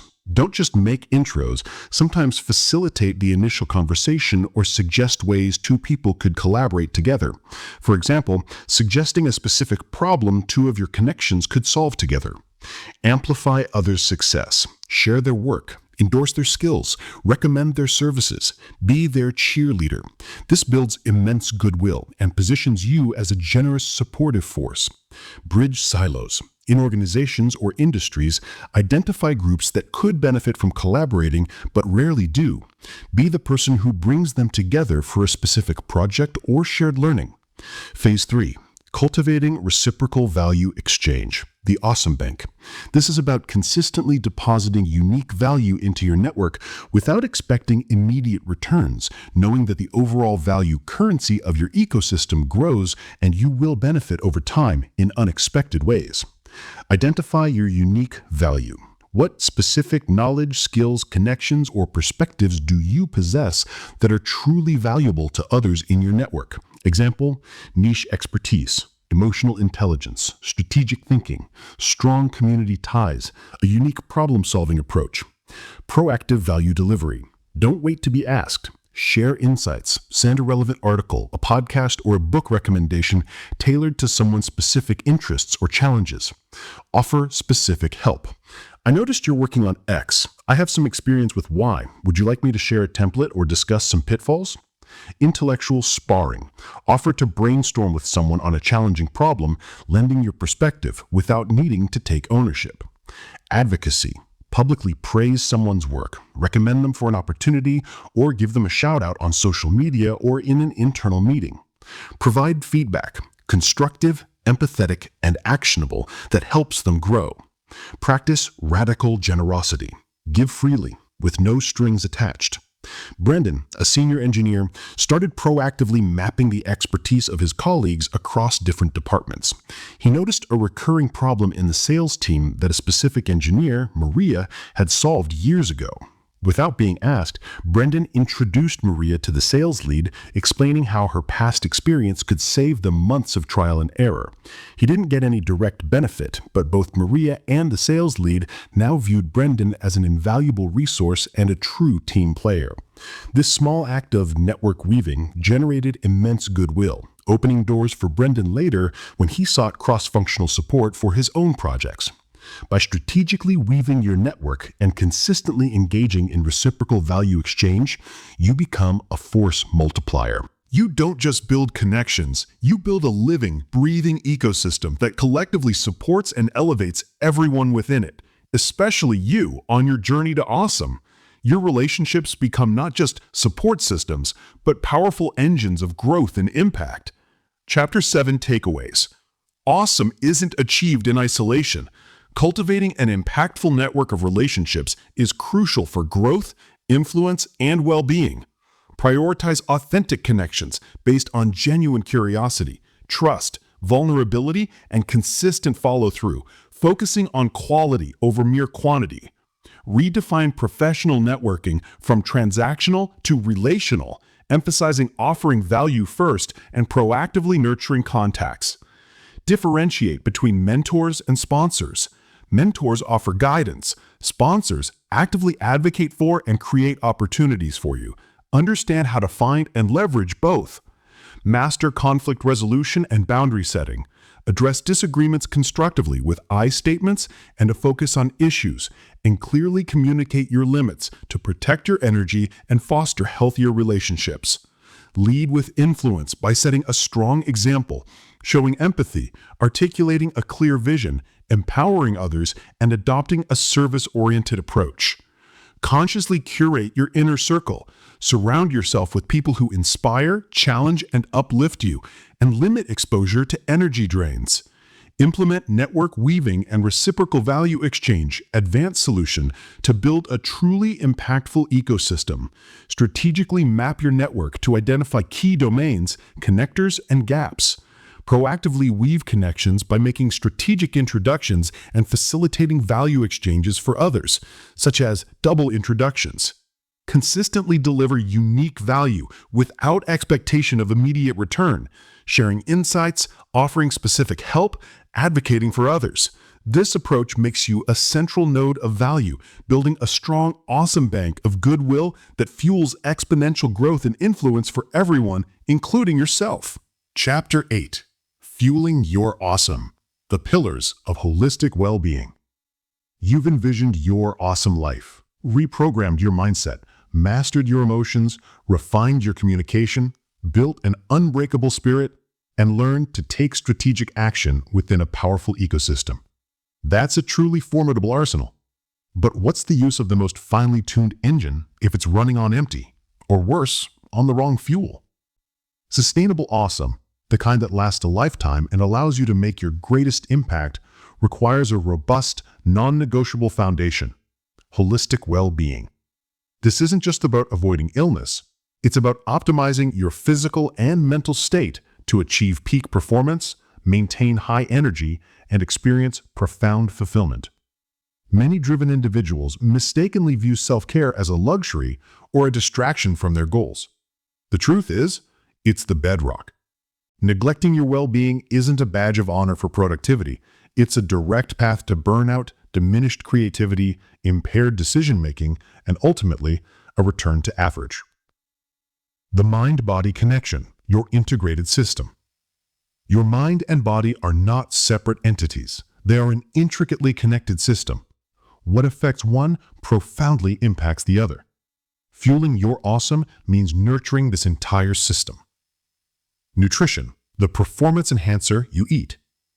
You wouldn't put cheap gas in a high-performance sports car, so why would you fuel your body and brain with junk? What you eat directly impacts your energy levels, focus, mood, and long-term health. Focus on whole foods. Prioritize unprocessed foods. Lean proteins, abundant vegetables and fruits, healthy fats, and complex carbohydrates. Hydration is key. Even mild dehydration can impair cognitive function, energy, and mood. Make water your primary beverage. Listen to your body. Pay attention to how different foods make you feel. Do they boost your energy or make you sluggish? Do they sharpen your focus or create brain fog? Exercise. Movement for mind and body. Exercise isn't just for looking good. It's a powerful tool for mental clarity, stress reduction, and emotional regulation. Physical activity boosts mood-enhancing neurotransmitters, improves blood flow to the brain, and enhances cognitive function. Consistency over intensity. Aim for regular movement. This could be daily walks, strength training, yoga, dancing, or team sports. Find what you enjoy and stick with it. Variety is vital. Incorporate a mix of cardiovascular, strength, and flexibility training for comprehensive benefits. Movement breaks. If you have a sedentary job, incorporate short movement breaks throughout your day to re-energize and improve focus. Sleep, the ultimate bio-optimizer. This is non-negotiable. Sleep is when your body repairs, your brain consolidates memories, processes emotions, and clears out toxins. Chronic sleep deprivation is catastrophic for cognitive function, mood, immune system, and long-term health. Prioritize 7 to 9 hours. For most adults, this is the optimal range. Consistency is queen. Go to bed and wake up around the same time every day, even on weekends. This reinforces your natural circadian rhythm. Optimize your sleep environment. Dark, quiet, and cool. Remove electronics from the bedroom. Pre-sleep ritual. Wind down for at least an hour before bed. No screens, dim lights, perhaps reading, meditation, or warm bath. Stress management techniques, from mindfulness to strategic unplugging. Stress is a natural part of life, and a certain amount can even be a motivator. But chronic, unmanaged stress is a silent killer of awesome. It impairs cognitive function, damages relationships, and leads to physical and mental illness. Awesome individuals don't eliminate stress, they master their response to it. Mindfulness and meditation. These practices train you to observe your thoughts and emotions without judgment, creating space between stimulus and response. Even 5 to 10 minutes daily can significantly reduce stress and improve focus. Deep breathing. Simple, immediate. When stressed, your breathing becomes shallow and rapid. Deliberate, slow, deep belly breathing activates your parasympathetic nervous system, calming your body and mind. Nature connection. Spending time in green spaces has been scientifically proven to reduce stress hormones, lower blood pressure, and improve mood. Even a walk in a local park can be restorative. Strategic unplugging. Schedule digital detox periods. Designate tech-free zones like the bedroom or dinner table. Resist the urge to constantly check notifications. Give your brain a break from the relentless stimulation. Creative outlets. Engaging in hobbies like painting, playing music, writing, or cooking can be powerful stress relievers, allowing your mind to switch gears and access different pathways. The power of rest and recovery, avoiding burnout. Burnout is not just feeling tired. It's a state of emotional, physical, and mental exhaustion caused by prolonged or excessive stress. It cripples creativity, productivity, and personal satisfaction. Awesome isn't about working 24/7. It's about working effectively and sustaining that effort. Differentiate between rest and leisure. Rest is about restoring energy. Leisure is about enjoyment. Both are vital. Rest might be a nap or quiet reflection. Leisure might be a movie or time with friends. Scheduled breaks. Build breaks into your workday. Stand up, stretch, walk away from your desk. These micro breaks boost focus and prevent fatigue. Actual vacations and unplugging from them. Don't just save up vacation days. Take them, and when you do, genuinely disconnect from work. Your brain needs complete downtime to recharge and return with fresh perspective. Active recovery. After intense mental or physical exertion, engage in low-intensity activities that aid recovery, such as gentle stretching, walking, or light yoga. Eliza, a driven marketing executive, consistently worked 70-hour weeks, fueled by caffeine and the belief that success demanded constant hustle. She hit a wall. Chronic fatigue, anxiety attacks, and a complete loss of passion for her work. It wasn't until she was forced to take a medical leave that she realized her approach was unsustainable. She learned to implement strict no work after 6 p.m. rules, scheduled daily walks, and prioritized a full 8 hours of sleep. Slowly, her energy and creativity returned, proving that strategic rest was a catalyst for, not an enemy of, her awesome. Cultivating joy and gratitude, the emotional fuel for awesome. An awesome life isn't just about achieving goals. It's about experiencing genuine joy and appreciating the journey. Gratitude is a powerful emotion that shifts your focus from what's lacking to what's abundant, while actively cultivating joy injects vitality into your daily existence. Gratitude journaling. Regularly write down things you are grateful for. This practice rewires your brain to notice the positive even amidst challenges. Savoring moments. Consciously extend pleasurable experiences. Don't just rush through your morning coffee, savor its warmth and aroma. Don't just eat, truly taste your food. Connect with your passions. Make time for hobbies, interests, and activities that genuinely light you up, purely for the joy they bring, not for productivity. Acts of kindness. Giving to others, whether through volunteering, a thoughtful gesture, or a sincere compliment, has a profound positive impact on your own well-being. Celebrate successes, big and small. Acknowledge your accomplishments and milestones. This reinforces positive behavior and prevents the moving goalpost syndrome where you're never satisfied. Setting boundaries to protect your energy and time. We touched on this in Chapter 7 regarding relationships, but it bears repeating here from a self-preservation perspective. Your energy is finite. Your time is finite. To fuel your awesome, you must aggressively protect these vital resources from depletion. Know your non-negotiables. What are the activities or times that are absolutely essential for your well-being? Example, morning workout, family dinner, 8 hours of sleep. Schedule them first and treat them like sacred appointments. Say no gracefully but firmly. When new requests come in, evaluate them against your priorities and energy levels. I appreciate you thinking of me, but I can't take that on right now without compromising my current commitments. Create physical boundaries. A dedicated workspace, if possible, or a specific time when your office door is closed, even metaphorically. Digital boundaries. No phone at the dinner table. Silence notifications during deep work or family time. Designate no email hours. People boundaries. Limit exposure to chronic complainers or energy vampires. Protect your emotional space. Advanced solution. Biooptimization and circadian alignment protocols. Moving beyond general advice, biooptimization and circadian alignment is an advanced strategy for truly fine-tuning your body and mind for peak performance and sustainable energy. This is about understanding your unique physiology and leveraging cutting-edge insights to create a personalized well-being blueprint. Circadian rhythm optimization, your internal clock. Your body operates on a roughly 24-hour cycle, circadian rhythm, that influences sleep-wake patterns, hormone release, digestion, and cognitive function. Optimizing this rhythm is fundamental. Morning light exposure. Within 30 to 60 minutes of waking, get 10 to 30 minutes of natural light exposure, ideally outside without sunglasses. This signals to your brain that the day has begun, setting your internal clock. Consistent sleep-wake times. As mentioned, maintaining a strict bedtime and wake-up time, even on weekends, profoundly stabilizes your rhythm. Strategic caffeine and meal timing.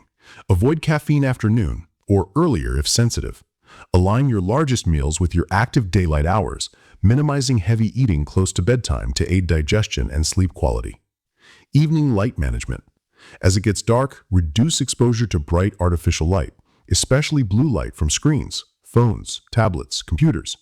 Use blue light filters, dim lights, or wear blue blocking glasses 2 to 3 hours before bed. This allows melatonin, the sleep hormone, to rise naturally. Thermal regulation. A cooler room, 65 to 68 degrees Fahrenheit or 18 to 20 degrees Celsius, is generally ideal for sleep. Your body temperature naturally drops to initiate sleep. Personalized nutrition for peak cognitive function and energy. Move beyond generic eat healthy to understanding your body's specific needs. Macronutrient balance, macros. Experiment with different ratios of proteins, fats, and carbohydrates to see what optimizes your energy and focus. Some thrive on higher fat, others on more carbs.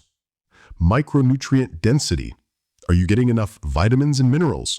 Consider a high-quality multivitamin and targeted supplements, such as omega-3s for brain health, vitamin D, magnesium, based on your diet and lifestyle, ideally guided by a professional. Gut health focus. Your gut is your second brain. A healthy microbiome impacts mood, immunity, and nutrient absorption. Incorporate fermented foods like kimchi, sauerkraut, yogurt, fiber-rich vegetables, and consider probiotics. Blood sugar stability. Avoid drastic blood sugar spikes and crashes, often caused by refined carbs and sugars. Stable blood sugar leads to sustained energy and focus. Pair carbs with protein and fat. Food sensitivity testing. Optional but powerful. For some, identifying hidden food sensitivities, such as gluten, dairy, can dramatically improve energy, reduce inflammation, and enhance cognitive clarity. This is often done with a nutritionist or functional medicine doctor. Strategic movement and recovery. Beyond just working out, understand how different types of movement impact your physiology and how to optimize recovery. Varied movement portfolio. Include Zone 2 cardio, moderate intensity where you can still hold a conversation. Builds mitochondrial health and endurance. Example, brisk walking, light cycling. Strength training. Builds muscle, boosts metabolism, improves bone density, and enhances mental resilience. Mobility and flexibility. Yoga, stretching, foam rolling. Crucial for injury prevention, range of motion, and reducing muscle soreness. NEAT. Non-exercise activity thermogenesis. Movement throughout the day that isn't formal exercise, such as standing desks, walking meetings, or taking the stairs. It reduces sedentary time. Active recovery. On rest days, engage in light activities, such as a leisurely walk, gentle stretching, to promote blood flow and muscle repair. Prioritize recovery modalities. Incorporate sauna or cold plunges, if accessible and appropriate, massage, or Epsom salt baths to reduce inflammation and promote relaxation. Listen to your body's signals. Don't push through persistent pain or extreme fatigue. Rest when needed. Overtraining is counterproductive. Gary, a busy consultant, constantly felt sluggish and mentally foggy despite his best efforts. He was eating healthy and exercising, but without real intentionality. He started applying bio-optimization protocols. He installed a light alarm clock, religiously got outside for 20 minutes each morning, stopped eating after 7 p.m., and installed blue light filters on his devices. He also experimented with his diet, finding that reducing refined carbs dramatically stabilized his energy. Within weeks, his sleep improved, his focus sharpened, and his mood lifted. He wasn't just working harder, his biology was now working for him, fueling his awesome. By systematically applying these advanced well-being pillars, you are not just managing your health, you are proactively engineering your biology to support sustained high performance, mental clarity, emotional stability, and the robust energy required to live your most awesome life. This isn't a luxury, it's the ultimate competitive advantage and the most fundamental investment you can make in yourself. Chapter 8 Takeaways. Holistic well-being is the non-negotiable foundation for sustainable awesome, impacting energy, focus, mood, and long-term impact. Neglecting it leads to burnout and diminishes potential. Nurture the mind-body connection. Nutrition. Fuel your brain and body with whole foods. Prioritize hydration and observe how different foods affect your energy and focus. Exercise. Engage in consistent and varied physical activity for cognitive, emotional, and physical health benefits. Sleep. Aim for 7 to 9 hours of consistent, high-quality sleep for optimal repair, memory consolidation, and overall performance. Master stress management. Utilize mindfulness, deep breathing, nature connection, strategic unplugging, and creative outlets to manage stress effectively. Prioritize rest and recovery. Differentiate between rest and leisure. Schedule regular breaks, take genuine vacations, and incorporate active recovery to prevent burnout and sustain energy. Cultivate joy and gratitude. Actively practice gratitude, savor positive moments, connect with your passions, and engage in acts of kindness to fuel emotional well-being. Set firm boundaries. Protect your vital energy and time by knowing your non-negotiables, saying no strategically, and creating physical and digital boundaries. Implement bio-optimization and circadian alignment protocols for peak performance.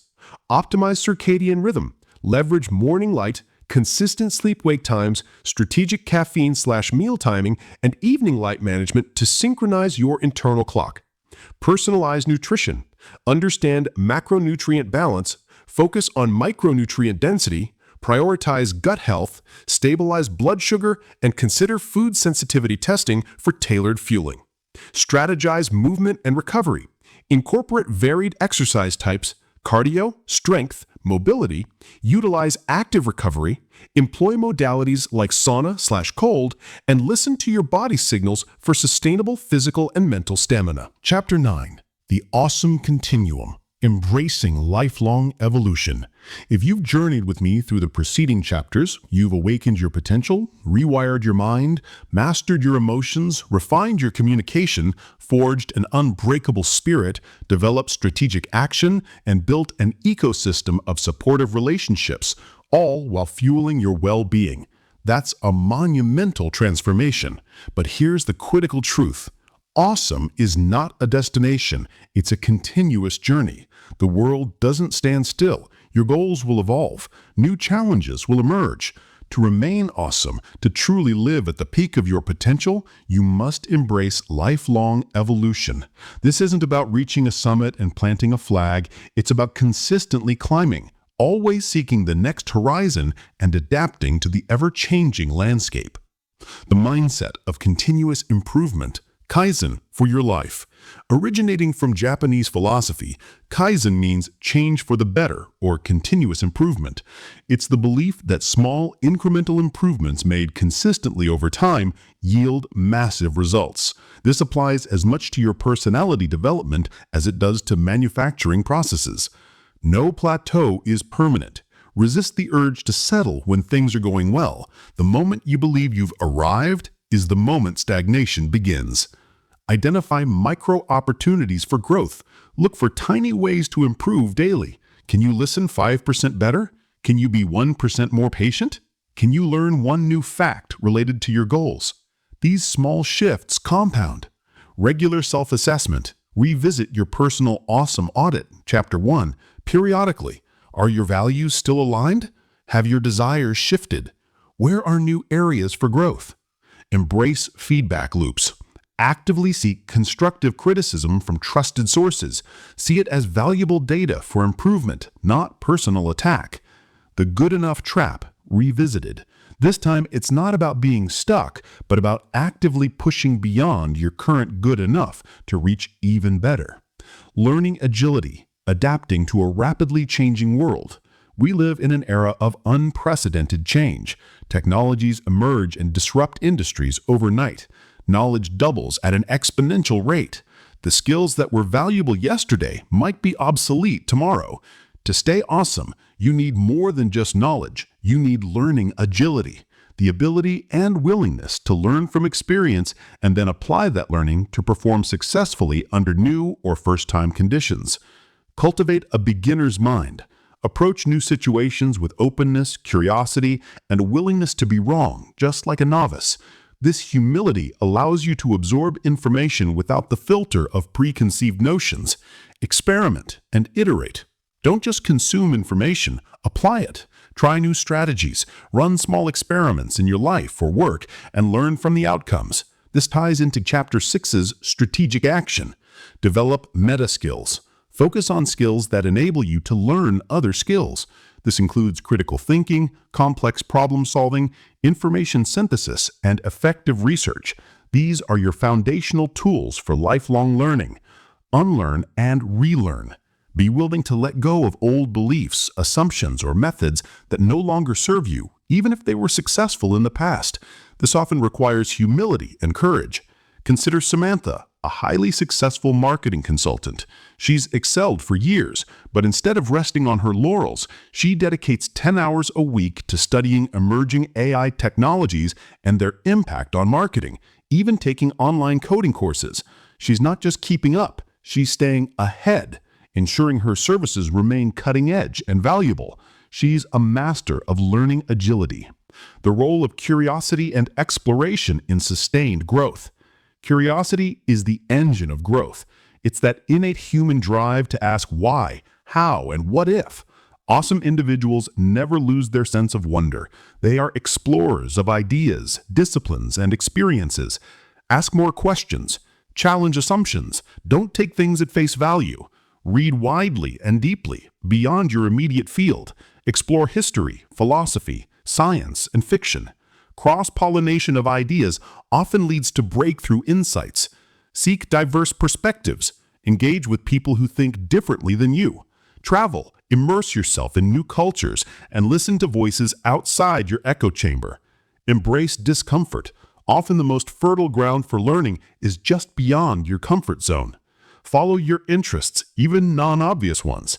Sometimes a seemingly unrelated hobby can spark unexpected connections or innovations in your professional life. Mentoring others, paying your awesome forward. As you progress on your awesome continuum, you accumulate wisdom, experience, and insights. The ultimate expression of your personal growth is to share that wisdom with others. Mentoring is not just about helping someone else. It profoundly deepens your own understanding, reinforces your learning, and broadens your impact. Seek opportunities to guide. Look for informal or formal opportunities to mentor emerging talent in your field, community, or family. Share your lessons, not just successes. Be open about your struggles, failures, and what you learned from them. This makes you more relatable and provides invaluable perspective. Listen more than you talk. A good mentor doesn't just dispense advice. They listen deeply, ask powerful questions, and help the mentee find their own solutions. Be a sponsor when appropriate. Beyond mentoring, actively advocate for those you believe in, opening doors and creating opportunities, as discussed in Chapter 7. Lead by example. Your continued pursuit of your own awesome is the most powerful lesson you can offer. Defining your legacy. What impact do you want to make? Your awesome isn't just for you. It's about the ripples you create in the world. As you continue to evolve, it's vital to consider the lasting impact you wish to leave. This isn't necessarily about grand public gestures, though it can be. It's about the consistent influence you have on people and systems around you. Beyond me to we. How does your personal awesome serve a larger purpose? What problems do you want to help solve in your community, your industry, or the world? Values-driven contribution. How can you align your unique strengths and passions with the causes or changes you care most about? The ripple effect. Understand that every interaction, every decision, every act of leadership you engage in creates ripples. What kind of ripples do you want to create? Start small. Think big. Legacy isn't built in a day. It's the cumulative result of consistent, intentional action, often starting with small, meaningful contributions. Live your legacy now. Don't wait until retirement. What principles do you want to be remembered for? Live those principles today. Owen, a retired high school principal, spent his career focusing on mentorship and community building. In his retirement, he didn't just fade away. He started a local youth leadership program, drawing on all his years of experience to guide young people.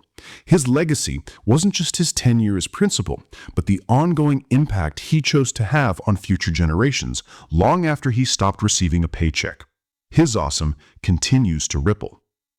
The joy of the journey, celebrating progress, embracing the future. While lifelong evolution implies constant striving, it should not be an endless, joyless climb. The awesome continuum is about finding joy in the process, celebrating your progress, and embracing the uncertainty and excitement of the future. Practice self-appreciation. Regularly acknowledge how far you've come. Reflect on the person you were when you started this book and the person you are becoming. Embrace imperfection. The journey to awesome is messy. There will be stumbles, detours, and times you feel less than awesome. That's okay. These are part of the process. Cultivate a growth-oriented playfulness. Approach new challenges with a sense of adventure and curiosity rather than grim determination. Balance striving with being. While action is crucial, remember to carve out time for simply being, present, grateful, and connected to the present moment. Revisit Chapter 8. Look forward with optimism. The future is not a fixed destination, but an open canvas. Embrace the unknown with curiosity and a sense of possibility. Advanced solution, adaptive learning architectures, and future-proofing. This is the ultimate evolution strategy. It's about designing your personal and professional development not just for current needs, but for anticipated future challenges and opportunities. It builds on learning agility by providing a systematic way to proactively stay relevant, innovative, and impactful in a rapidly changing world. Phase 1, Horizon Scanning and Trend Identification. Macro trends. What are the big shifts happening globally? Economic, technological, social, environmental, political, IT, climate change, demographic shifts, remote work. Industry-specific trends. What innovations or disruptions are emerging in your specific field or desired area of impact? Who are the thought leaders pushing boundaries? Personal future pacing. Where do you want to be in 5, 10, 20 years? What skills, knowledge, or networks will be essential for that future version of you? Action: regularly read future-focused publications, industry reports, listen to podcasts from cutting-edge thinkers, and engage in conversations with innovators. Identify 3 to 5 key trends relevant to your awesome vision. Phase 2, meta skill development and strategic skill acquisition.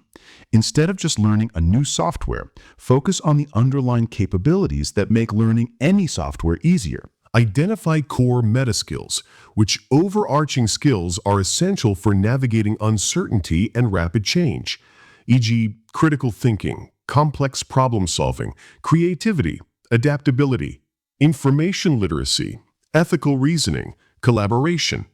Deliberate practice of meta skills. Critical thinking. Practice dissecting arguments, identifying biases, and evaluating evidence in your daily life and work. Problem solving.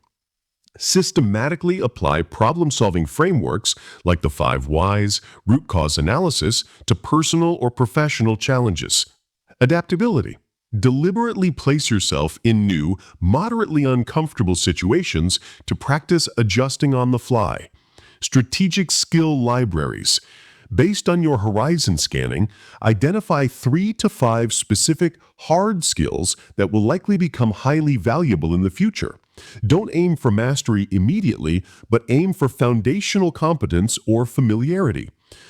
E.g., data analytics, prompt engineering for AI, specific coding languages, digital marketing automation.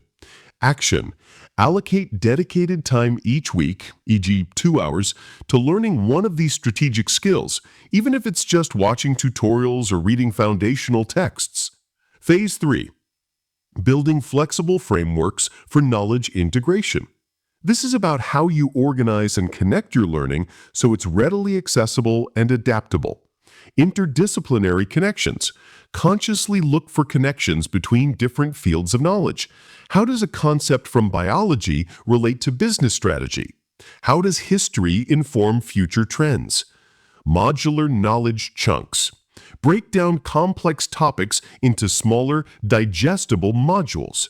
Store them in a personal knowledge management system, e.g. digital notes app, physical journal, mind map software, that allows you to easily retrieve and recombine information. Teach to learn. The fastest way to solidify your understanding is to teach it to someone else. Explain complex concepts in simple terms. This forces clarity and exposes gaps in your knowledge. Prototyping and rapid application. Don't wait for perfect understanding. As soon as you learn a new concept or skill, try to apply it immediately, even in a small, low-stakes way. This active engagement accelerates learning and solidifies neural pathways. Action. If you learn about a new productivity tool, immediately apply it to one small task. If you learn a new negotiation tactic, try it in your next low-stakes conversation. Aaron, a mid-career professional, used this framework. He identified that strategic leadership in a data-driven world was a key future trend. His constraint was a lack of analytical skills, a meta skill. He then dedicated time to online courses in data analytics, strategic skill acquisition, constantly looking for ways to apply statistical concepts from his course to his daily project management, prototyping. He also started explaining analytical concepts to his team members, which cemented his understanding. He built a personal knowledge base of analytical tools and frameworks, allowing him to quickly synthesize information and make informed decisions, truly future-proofing his career. By building an adaptive learning architecture, you're not just reacting to change, you're proactively designing your evolution. You're creating a system that ensures you remain relevant, innovative, and impactful, continuously expanding your capacity to live and create your most awesome life. The journey never ends, and that's precisely where the greatest joy and limitless possibility lie. Chapter 9. Takeaways. Awesome is a continuous journey, not a destination. Embrace the mindset of Kaizen, continuous improvement, by seeking micro opportunities for growth and resisting the urge to plateau. Cultivate learning agility by adopting a beginner's mind, experimenting, and being willing to unlearn and relearn in a rapidly changing world. Fuel your growth with curiosity and exploration. Ask more questions, read widely, seek diverse perspectives, and explore seemingly unrelated interests. Pay your awesome forward by mentoring others. Share your wisdom. Openly discuss your lessons, including failures. Listen deeply, and when appropriate, sponsor emerging talent. Define your legacy. Think beyond personal achievement to the lasting impact you want to make on others and the world, aligning your actions with your deepest values. Embrace the joy of the journey. Practice self-appreciation. Accept imperfection. Maintain a playful approach to challenges, and balance striving with present moment being. Implement adaptive learning architectures and future-proofing, advanced solution for sustained evolution. Horizon scan. Systematically identify macro and industry-specific trends relevant to your future vision. Develop meta skills. Focus on core abilities like critical thinking, problem-solving, and adaptability that enable all other learning. Build flexible frameworks. Organize knowledge into modular chunks. Seek interdisciplinary connections. Teach to learn and rapidly prototype new applications. This proactive approach ensures you remain relevant, innovative, and impactful, constantly expanding your capacity for an ever more awesome life. Conclusion: your awesome future starts now. If you've made it to these final pages, then you are no longer the person who first picked up this book. You've embarked on a profound journey of self-discovery and transformation. You've done the honest work of confronting your current reality, dared to dream beyond the confines of average, and committed to a path of unwavering growth. Think back to the initial challenge. Are you simply existing? Are you secretly longing for more?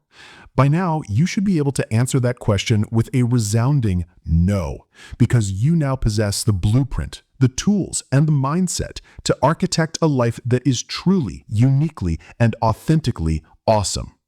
We started by challenging the insidious comfort of average, igniting an awakening that pulled back the curtain on your unfulfilled potential. You then learned how to rewire your brain, understanding that your mindset is your operating system, capable of being reprogrammed to dismantle limiting beliefs and cultivate a powerful growth orientation. You delved into mastering your inner world, unlocking emotional intelligence to use your feelings as data, not dictators, and building a foundation of self-awareness and regulation. With that internal strength, you learned to speak your awesome, transforming your communication from mere words into a powerful art of influence, connection, and impact.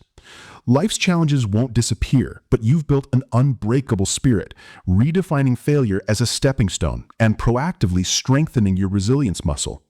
You then moved beyond mere busyness, learning to architect your awesome life with strategic action, focusing on deep work, meaningful goals, and effortless habit formation. No one journeys alone, and you discovered the power of your awesome ecosystem, cultivating authentic, impactful relationships that serve as both support and inspiration. And critically, you understood that sustained awesome demands a fortified foundation, embracing the pillars of holistic well-being to fuel your body and mind for peak performance. Finally, we looked ahead, embracing the concept of the awesome continuum, a lifelong commitment to evolution, curiosity, and learning agility, understanding that your journey never truly ends. You now have an arsenal, an advanced toolkit for living. This isn't theoretical knowledge, it's practical, actionable wisdom designed to be integrated into your daily life.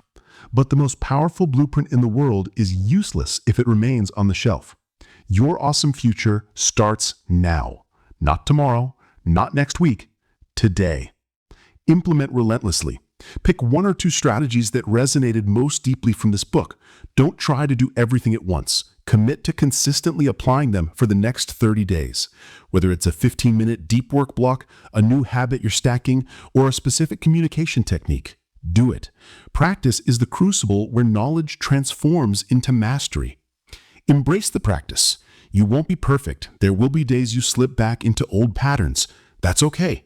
See it not as failure, but as an opportunity to practice your resilience, to apply your emotional intelligence, and to recommit with renewed vigor. The journey is messy, beautiful, and profoundly rewarding. Seek feedback, give value. Continue to use your communication skills to seek constructive feedback. Continue to build your ecosystem by proactively giving value to others. The more you serve, the more you grow. Stay curious. Never stop asking, what else? How can I improve? And what more is possible? Your curiosity is the fuel for your lifelong evolution. Share your journey. As you begin to live your awesome, your story will become a beacon for others. Don't be afraid to share your struggles, your breakthroughs, and the lessons you learn. You might just inspire someone else to pick up this book, or to simply take that courageous first step towards their own awesome. Be a mentor, be a sponsor, be the change you embody. This book was written for you, the person who knows they're capable of more, the person who's ready to shed the skin of average and step into their true potential. The strategies within these pages are not magic, but they are powerful. They require consistent effort, unwavering belief, and a relentless commitment to becoming the most magnificent version of yourself. Your breakthrough starts today. The world is waiting for your awesome. Go out there and live it.